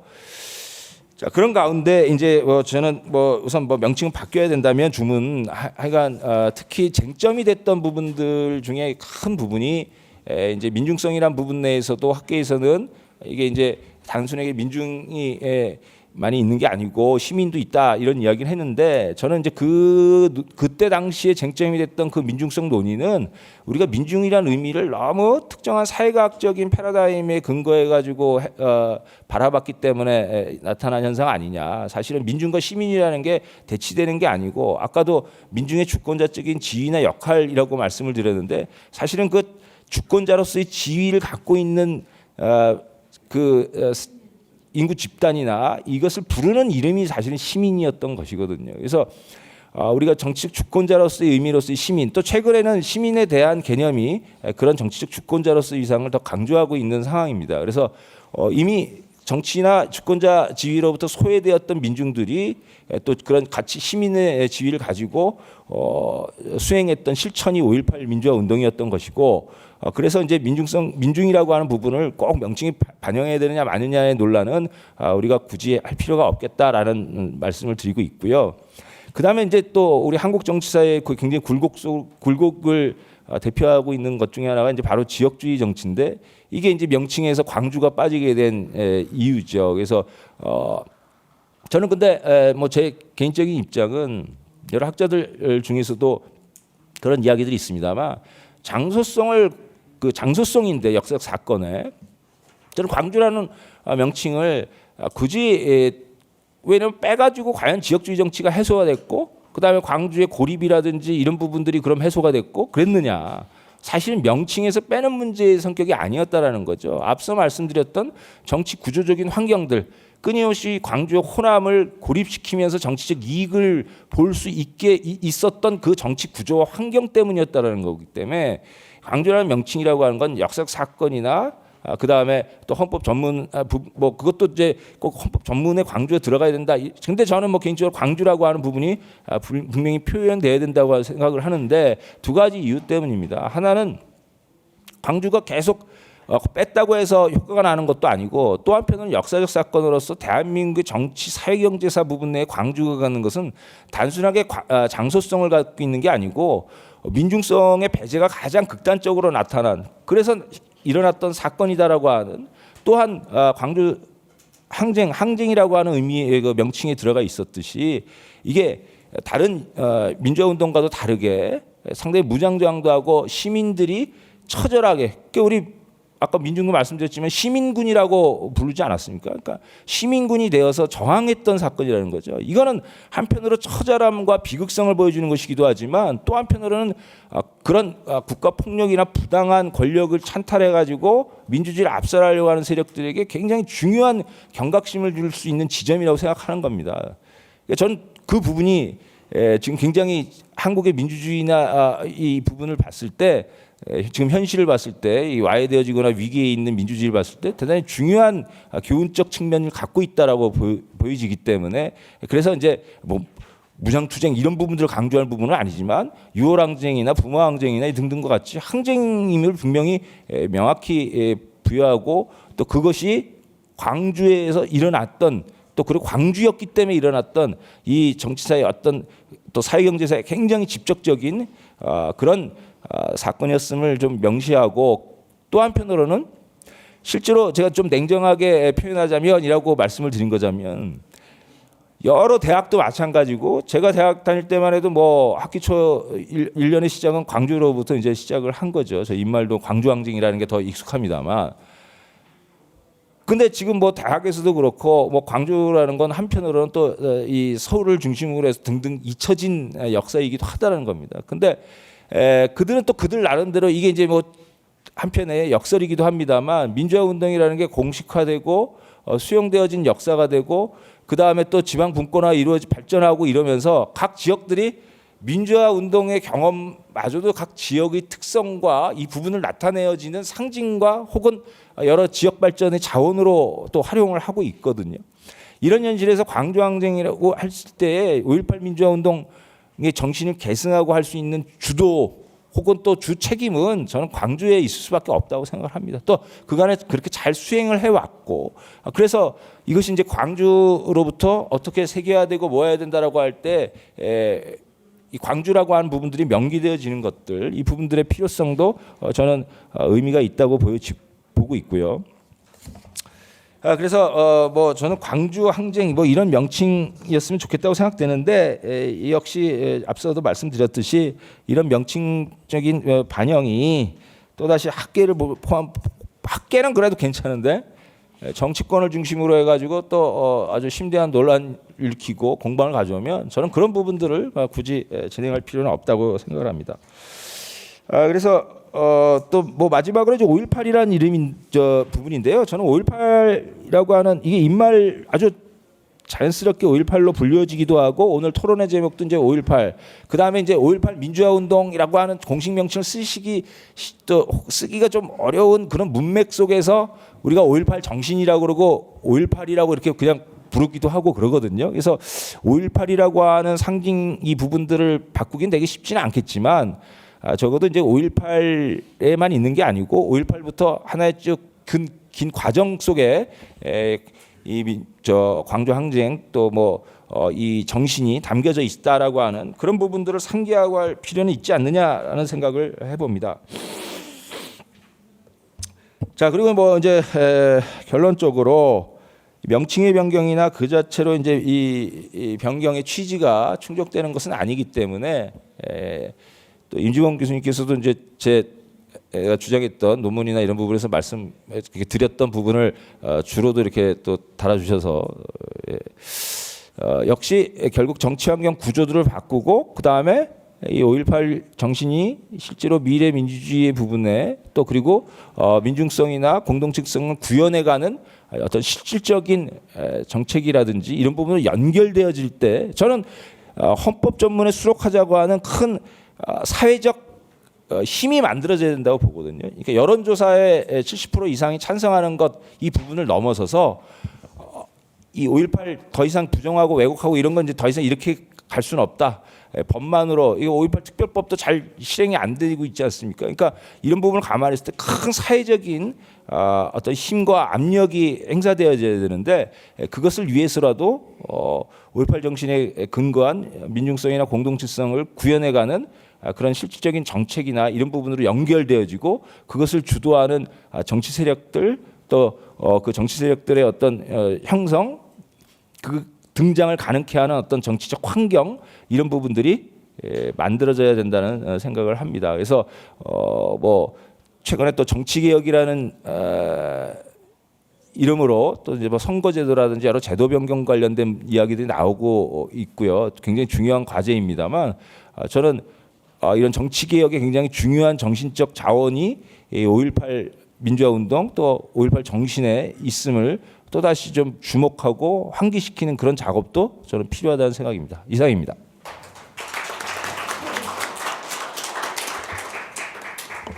네, 김윤철 교수님 발표 잘 들었습니다.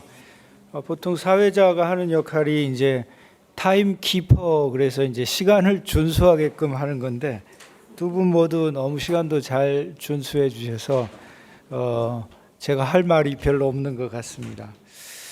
우리 임지봉 교수님께서 저와 달리 이 대한민국 헌법전을 이렇게 휴대하고 다니시는데요. 여기 첫 번째 보면 대한민국은 민주공화국이다 이렇게 제1조에 돼 있습니다.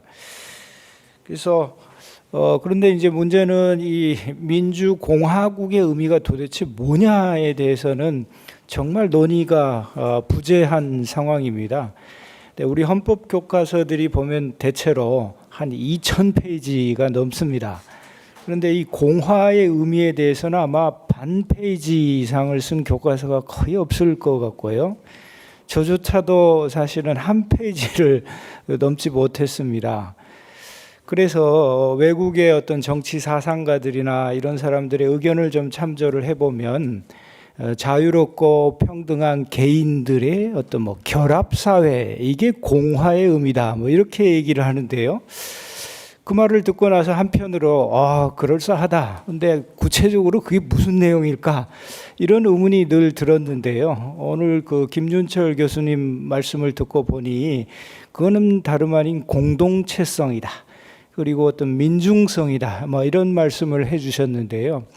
그래서 멀리서 우리는 공화의 의미를 찾을 것이 아니라 사실은 이 5.18에서 찾아봐야 되는 거 아니냐 그런 말씀으로 저는 해석을 했습니다.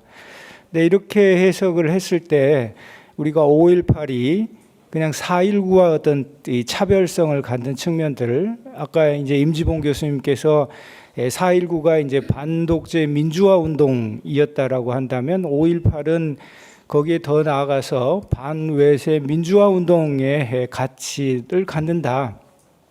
근데 우리 김윤철 교수님 말씀을 들으니까 거기서 더 나아가서 어떤 미래 비전, 어떤 미래 민주주의 그리고 어떤 공화의 의미까지도 5.18을 통해서 잘 알 수 있는 것이 아니냐. 그리고 그러한 의미를 담을 수 있는 명칭 문제도 한 번 더 고민을 해봐야 된다. 뭐 이런 식으로 해석을 했습니다. 그래서 5.18 광주 항쟁이 어떠냐 뭐 이렇게 제안을 해주신 것 같고요. 저는 아무리 봐도 이렇게 김윤철 교수님 뭐 겸손하셔가지고 섭외를 잘못했다고 하셨는데 두 분 섭외가 아주 기가 막히게 이렇게 된 것이 아닌가 이렇게 싶습니다. 네, 이상으로 두 분의 발표를 모두 마치도록 하고요. 오늘 여기에 보면 쟁쟁한 분들이 또 많이 계십니다. 또 저도 국회에서 이런저런 토론에 참가한 적이 있는데 우리 국회의원님들께서는 행사를 주관하시고 또 여러 가지 바쁘시기 때문에 중간에 이석하시는 경우도 많은데 오늘은 이렇게 끝까지 이렇게 참석을 해주셔서 너무 이렇게 감사하고 환공합니다. 그래서 여기 계시는 많은 분들께 한번 질의와 토론을 좀 요청을 드릴까 하는데요. 많은 분들의 의견을 좀 더 듣기 위해서 질의 시간을 3분으로 제한을 하겠습니다. 그리고 5분이 넘어서는 경우에는 제가 개입을 해서 제지를 하도록 하겠습니다. 그래야 여기에만 오신 이 훌륭하신 분들의 의견들을 우리가 서로 교환할 수 있을 것이다 이렇게 생각이 됩니다. 우선 오늘 자리를 주관해 주신 그 이용빈 의원님의 말씀을 먼저 듣고요. 그 다음에 이제 가나다 순으로 해서 이영석 의원님, 그 다음에 양향자 의원님, 그러십니까? 예, 아 그렇습니까? 네, 네, 알겠습니다. 그러면 뭐 플로어로 마이크를 넘겨서 자유롭게 의견들을 좀 듣도록 하겠습니다. 거수를 해주시면 감사하겠습니다. 예, 예, 황일봉 회장님 말씀 듣도록 하겠습니다. 뭐 3분이니까 아주 축소하겠습니다. 어쨌든 그 의자를 빌어서 이 지금 민주화 운동 이제 계속 오늘 논의된 것이 또 아주 앞으로 가열차게 논의되고 또 확산되고 이 이야기가 앞으로도 더 세상에 많이 해야 될 이제 상황이 지금 7차까지 됐는데 8차 보상법이 통과가 됐는데 그런 부분에 우리 이영석 의원님께서 많은 애를 써주셔서 감사하다 말씀을 드리면서 우리 동지들 뭐 가시니까 이영석 의원님 박수 한번 쳐주시면 너무 감사하겠고요. 뭐 이외에도 많은 분들 고생하셨는데 우선 이제 김윤출 교수님한테 조금 뭐 말씀드려보겠습니다. 뭐 지금 주장하는 바를 어떻게 뭐 제가 공박하거나 잘못됐다는 이야기는 아니고요. 다만 이제 저희들이 또 한번 점검해볼 사항이 지금 우리 5.18 민주화운동 법에 5.18 민주화운동의 정의라고 하는 거기 이제 개념이 보면 5.18 민주화운동이란 이제 1979년 12월 12일부터 80년 5월 18일을 전후하여 발생한 헌정 질서 파괴 범죄, 반인도적 범죄에 대해서 이렇게 정의를 해놨거든요. 예, 처음에는 광주 전남 일원으로 했다가 다시 또 시대 상황이 그게 아닌 것 같으니까 이제 바꿔졌습니다. 예, 그래서 지금 이 항쟁이라는 건 사전적으로 보면 그냥 버티고 싸움한다 이런 개념이고 민주화 운동은 사회 비민주주의 체제에 끊임없이 이렇게 저항해서 그걸 고쳐 나간다는 이런 의미가 있고 그러니까 뭐 사회 현상 하나를 어떻게 꼭 하나로 항쟁이라고 못을 박을 수도 좀 없을 것 같고 민주화 운동도 보면 계속 그게 필요한 것 같기도 하고 그리고 또 이게 지역성을 또 광주 전남으로 한정할 수가 없는 또 우리 사연이 있거든요.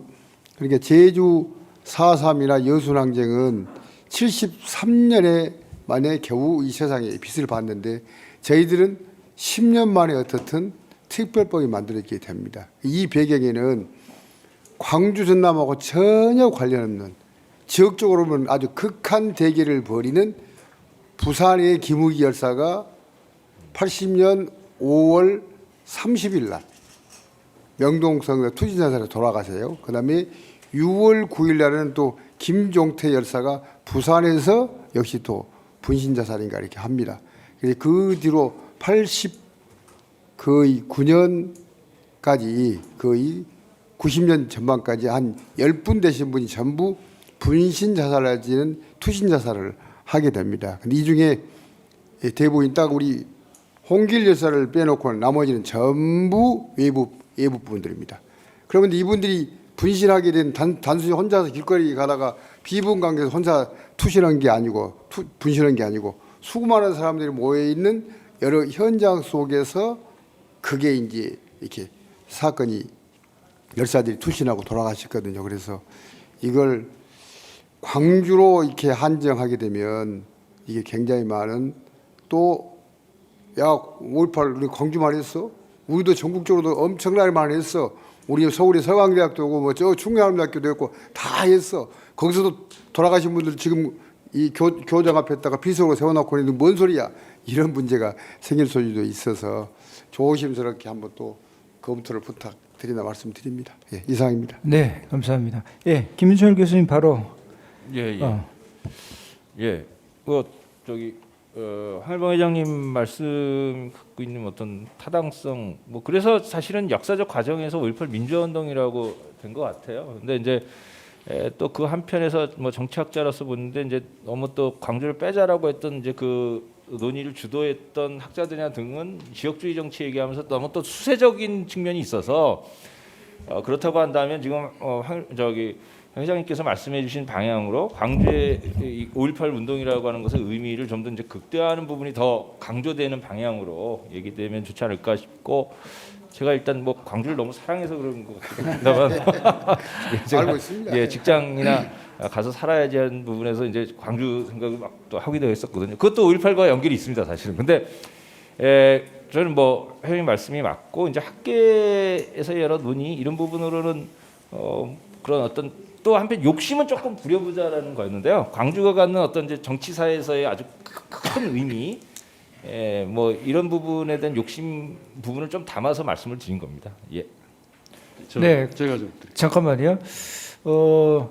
지금 그 오늘 사실 이제 5.18뿐만이 아니라 5.18 즈음에 있었던 민주화 운동으로서 우리가 부마 민주화 운동도 우리가 빼놓을 수 없는데요. 우리 최갑순 선생님 마침 오셨으니까 최갑순 선생님 말씀 한번 듣고요. 그 다음에 노군리 평화재단 이사장님 오셨습니다. 그래서 두 분 말씀은 제가 좀 지정을 해서 요청을 드리고 나머지는 또 자유롭게 이어가도록 하겠습니다.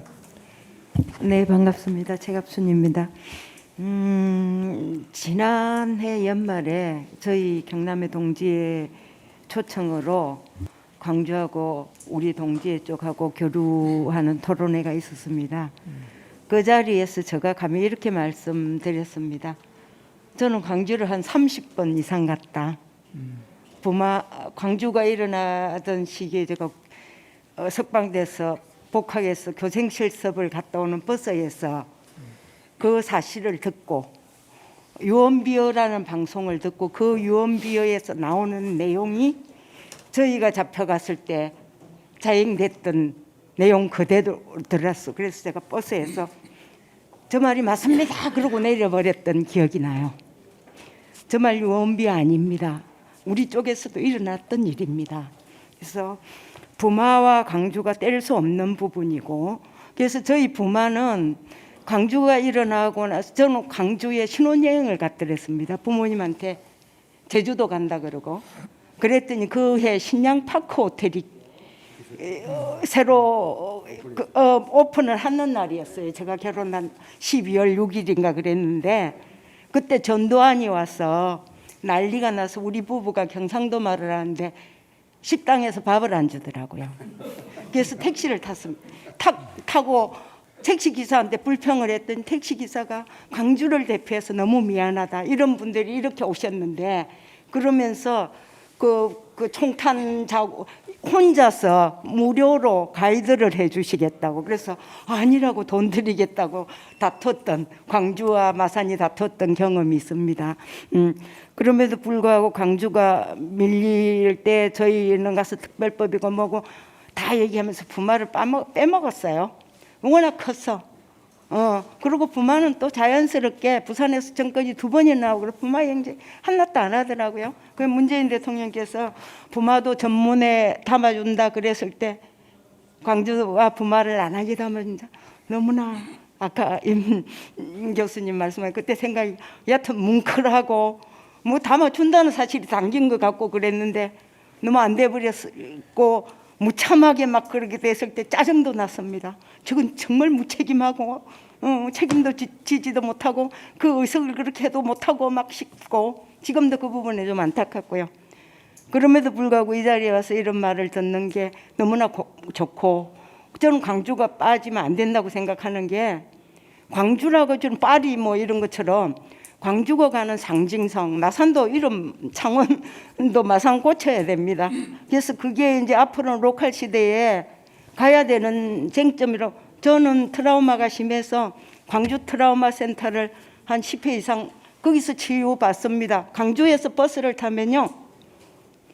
택시를 타면 너무 기분이 좋습니다. 택시 기사가 언제나 내가 원하는 말을 해요.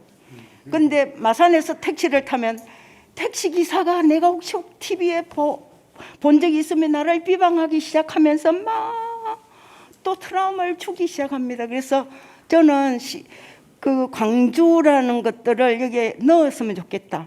난 광주가 해방구이기도 하지만 그 의미 엄청 크거든. 저한테 크듯이 이 민주운동을 하면서 가지고 있는 사람들한테 그런 희망적인 땅도 있어야 된다. 이런 생각을 하면서 저는 이름 좀 안 뺐으면 좋겠다. 그 말씀 드리고 싶습니다. 네. 두서없는 말씀 죄송합니다. 네, 감사합니다. 자, 그러면 그 이제 플로아 토론을 좀 듣고 좀 종합적으로 해서 김윤철, 임지봉 교수님 말씀을 좀 더 듣도록 하겠습니다. 예, 그다음에 정구도 이사장님 말씀 듣도록 하겠습니다. 예, 저 귀한 발표 시간을 주셔서 고맙습니다. 저한테 질문을 주시려고 생각 안 했는데 뜻밖의 시간을 주셨으니까 노구희 사건에 광주가 과연 관련이 있느냐라고만 단정적으로 있다고 말씀드리겠습니다. 노구희 사건이 발생된 지 50년 만에 그것도 국내 신문이 아니고 외신 AP에 의해서 세계적으로 담론이 되면서 노구희에 대한 진상규명 조사가 됐어요. 한일 관계 속에서도 과거사 문제, 위안부 뭐 등등 진상규명이 얼마나 어렵습니까? 노구희 문제는 더 강대국인 미국과 관련된 사안이라 저희 유족들이 엄청나게 힘들었거든요. 왜 그러냐면 저희 사회가 민주화가 안 됐다면 과연 한국 정치 상황 속에서 풍토 속에서 한미 양국의 공동조사가 과연 됐겠느냐. 그래서 이 노구희 문제가 진상규명이 완전하진 않아요. 그러나 진상규명이 어느 정도 될 수 있었던 것도 광주 5.18 등등을 통한 민주화 사회의 진전이 있었기 때문에 노구희도 조명될 수 있었다라는 말씀을 드리고요. 저희들이 18년 전에 제가 국회 다니면서 노구희 특별법 그거 제정하는데 정부의 일부 부서가 반미 문제라서 이거는 한미 양국의 동맹 문제에 관련되기 때문에 한미 동맹의 균형이 돼서 노구희 특별법을 못 만들어서 안 된다고 강력하게 반대 저항 부딪혔거든요. 이게 우리 한국의 정치적 지형이에요. 지금 많이 진행됐지만 아직도 광주에 대해서 혐오 발언이 있지 않습니까? 노구희도 혐오 발언이 있습니다. 연결해서 얘기하면 노구희는 반미, 반미는 친북, 용공으로 모는 일부의 세력들이 있거든요. 저는 5.18이나 노구희 문제를 좌나 우냐, 진보냐, 보수냐 이 이념으로 재단하는 문제는 결코 아니라고 생각하고요. 그런 측면에서 광주 민주화에 관련된 헌법 전문에 되는 것은 국민의 행복권 추구, 그다음에 이념적 갈등을 해소할 수 있는 중요한 하나의 정치적 자산, 법적인 그런 보장책이라고 된다고 보기 때문에 저는 민주화 운동 관련 헌법 전문에 실리는 것을 잘 이루어졌으면 좋겠는데 또 정치적 현실이 있으니까 아까 김인천 교수님 얘기했듯이 저도 광주라는 상징성, 역사적 상징성, 중요한 정치적 상징성이 있기 때문에 들어가는 게 좋겠다고 판단하는데 그게 또 저항에 부딪힐 수도 있다는 판단을 저도 하면서 어쨌든 간에 뭐 민주화 운동이든 아니면 광주 항쟁이든 광주로 사든 이런 부분이 이번 대선 공약에 도출된 사안이기 때문에 이번엔 반드시 이루어졌으면 좋겠다. 그래서 민주화를 통해서 이념 갈등도 좀 줄이고 저는 헌법 전문가는 아니지만 헌법 전문에 들어가면 많은 이념적인 부분을 갈등을 동서 갈등이든 이런 부분을 해소할 수 있는 좋은 계기가 될 수 있다고 판단해서 우리 임지영 교수님 아주 발제가 너무 훌륭해서 저는 헌법 전문가는 아니지만 많은 지식을 조금 짧은 시간에 습득했고요. 김일철 교수님이 말씀하신 대로 정치적 상황을 어떻게 극복할 거냐. 정말 굉장히 지혜롭게 담론을 모아서 저희들 노구희도 그랬거든요.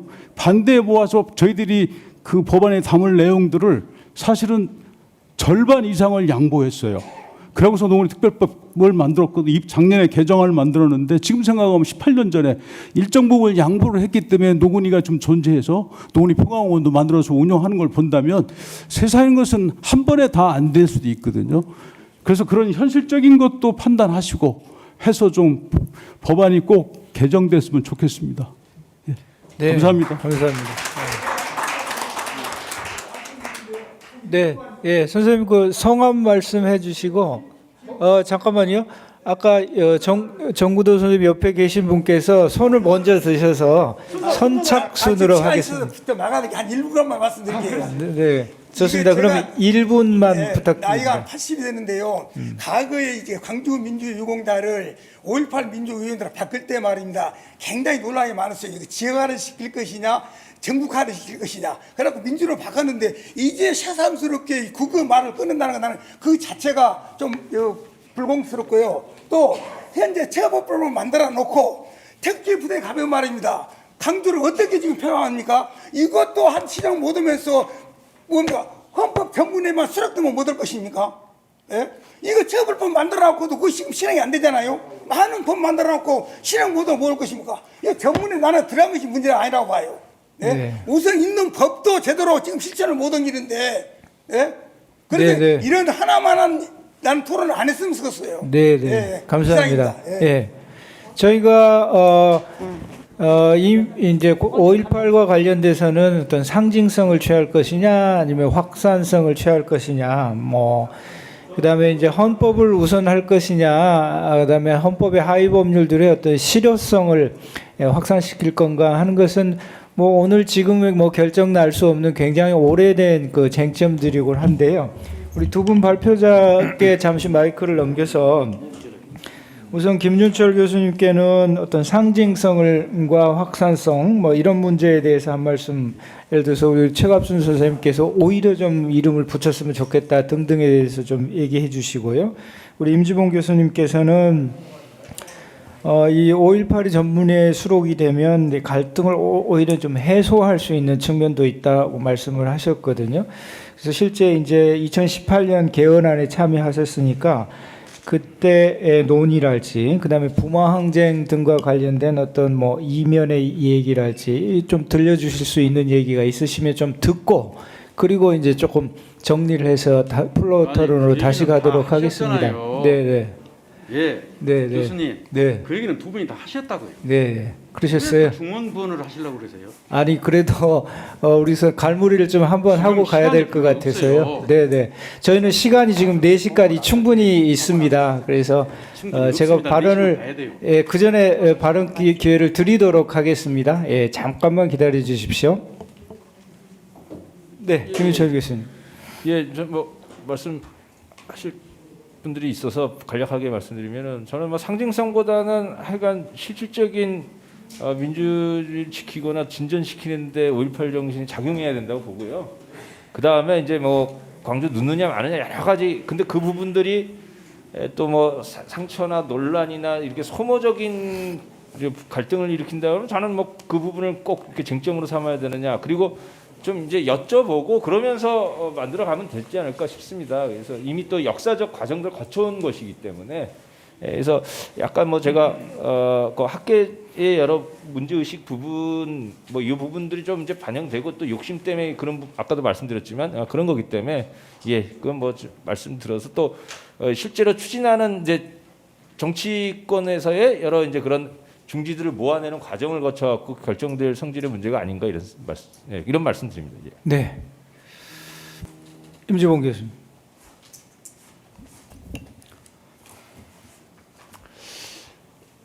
법이 잘 안 지켜진다. 아까 말씀하시면서 나가시는데 법이 지금 5.18 왜곡 처벌법이 잘 안 지켜지기 때문에 제가 헌법 전문에 넣자는 겁니다.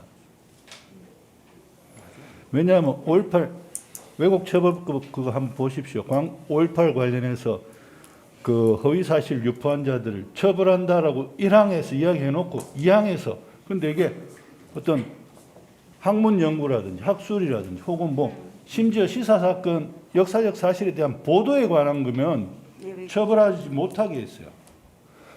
지금 태기구부대 저분들도요, 아니면 유튜브 방송도요, 다 역사적 사실에 대한 보도라고 그러면서 다 빠져나가게 돼 있잖아요. 그러니까 법 자체를 만들 때 표현의 자유를 침해한다고 반대 세력들이 이야기하니까 거기에 너무 경도돼 가지고 법 자체를 너무 허술하게 만들어 버린 거예요. 그러니까 5.18을 전문에 딱 못 박아 버리면 이게 표현의 자유 침해가 아닌 거예요. 왜냐하면 표현의 자유를 규정한 헌법 조항보다 전문이 더 높기 때문에.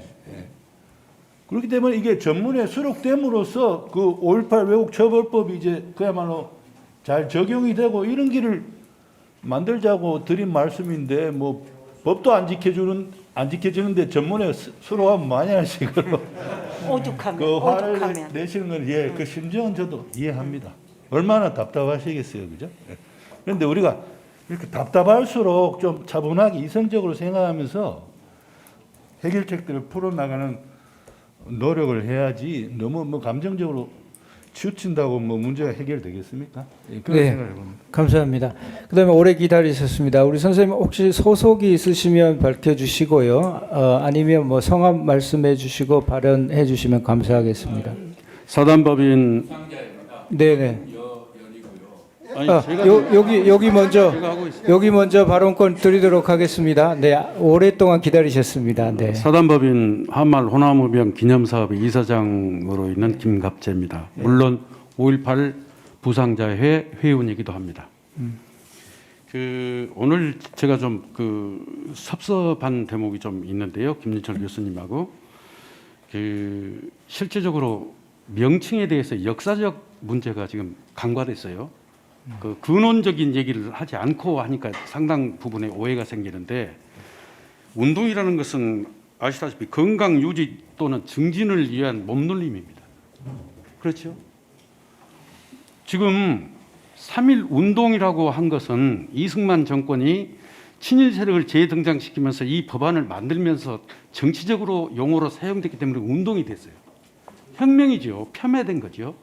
그런데 그것을 못 고치고 지금까지 쭉 왔어요. 교수님, 의병 전쟁입니다. 의병은 총 들고 일본군하고 싸웠어요. 중무장한. 독립군 전쟁입니다. 운동 아니에요. 독립투쟁이면 투쟁이지 운동 아닙니다.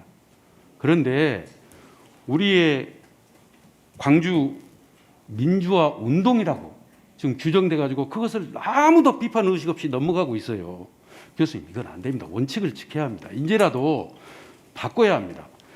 아까 말씀하셨듯이 홀로코스트 법안을 중심으로 해서 기초로 해서 5.18 애국법을 만들자고 주장을 했어요, 제가.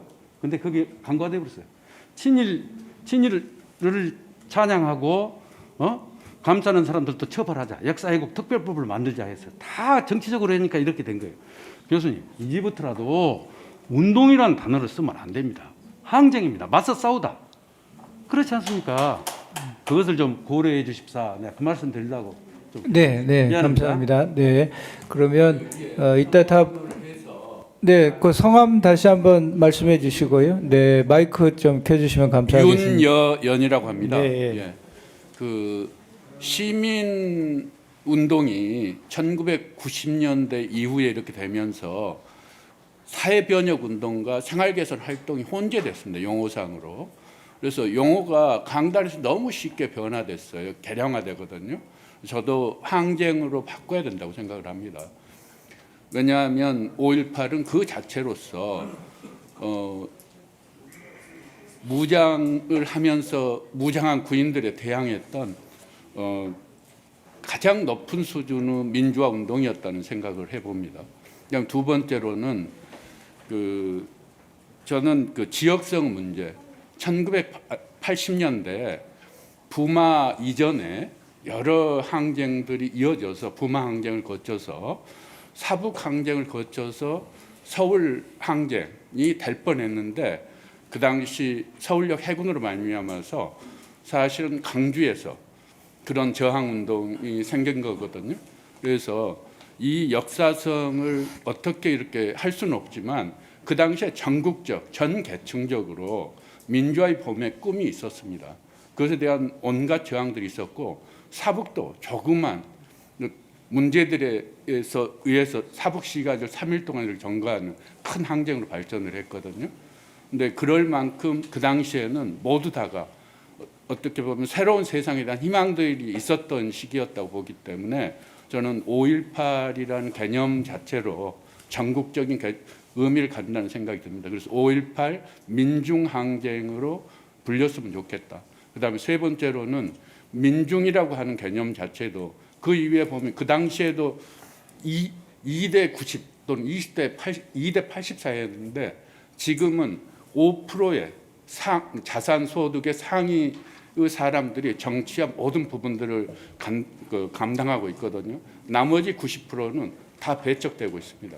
옛날보다는 좀 중산층의 부분들이 좀 많아서 그런지 모르겠지만 지금 오히려 이 민중 쪽에 있는 사람들은 그 항쟁의 성과들을 민주화 운동의 성과들을 하나도 받지 못하고 오히려 골방에서 이렇게 애롭게 살아가는 신세로 전락하고 있습니다.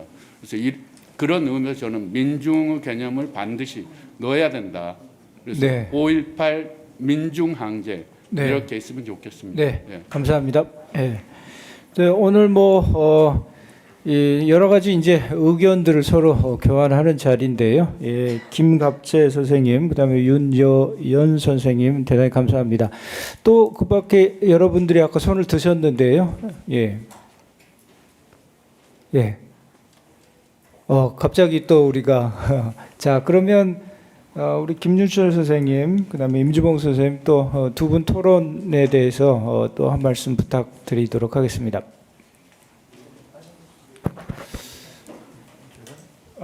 김윤철 선생님.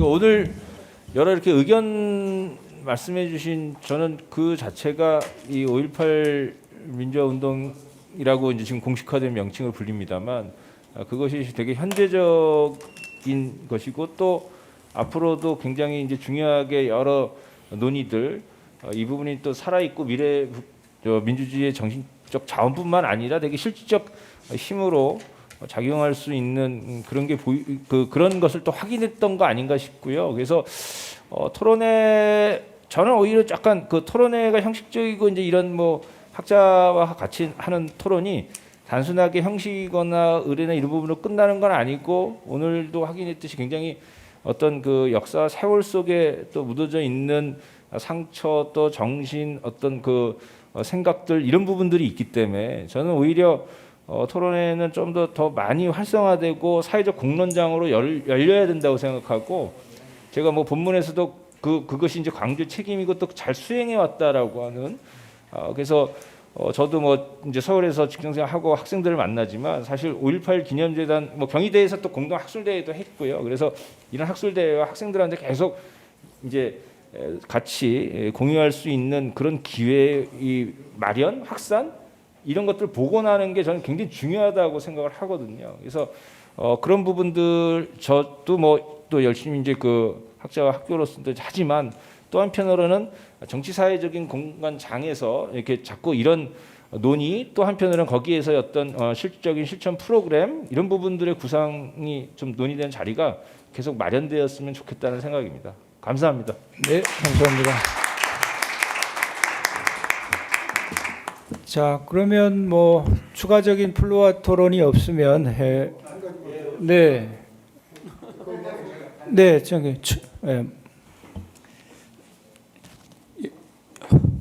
유족회 서울지부장입니다. 오늘 주제가 5.18 정신 헌법 전문과 명칭 문제 두 가지 논제가 있는데요.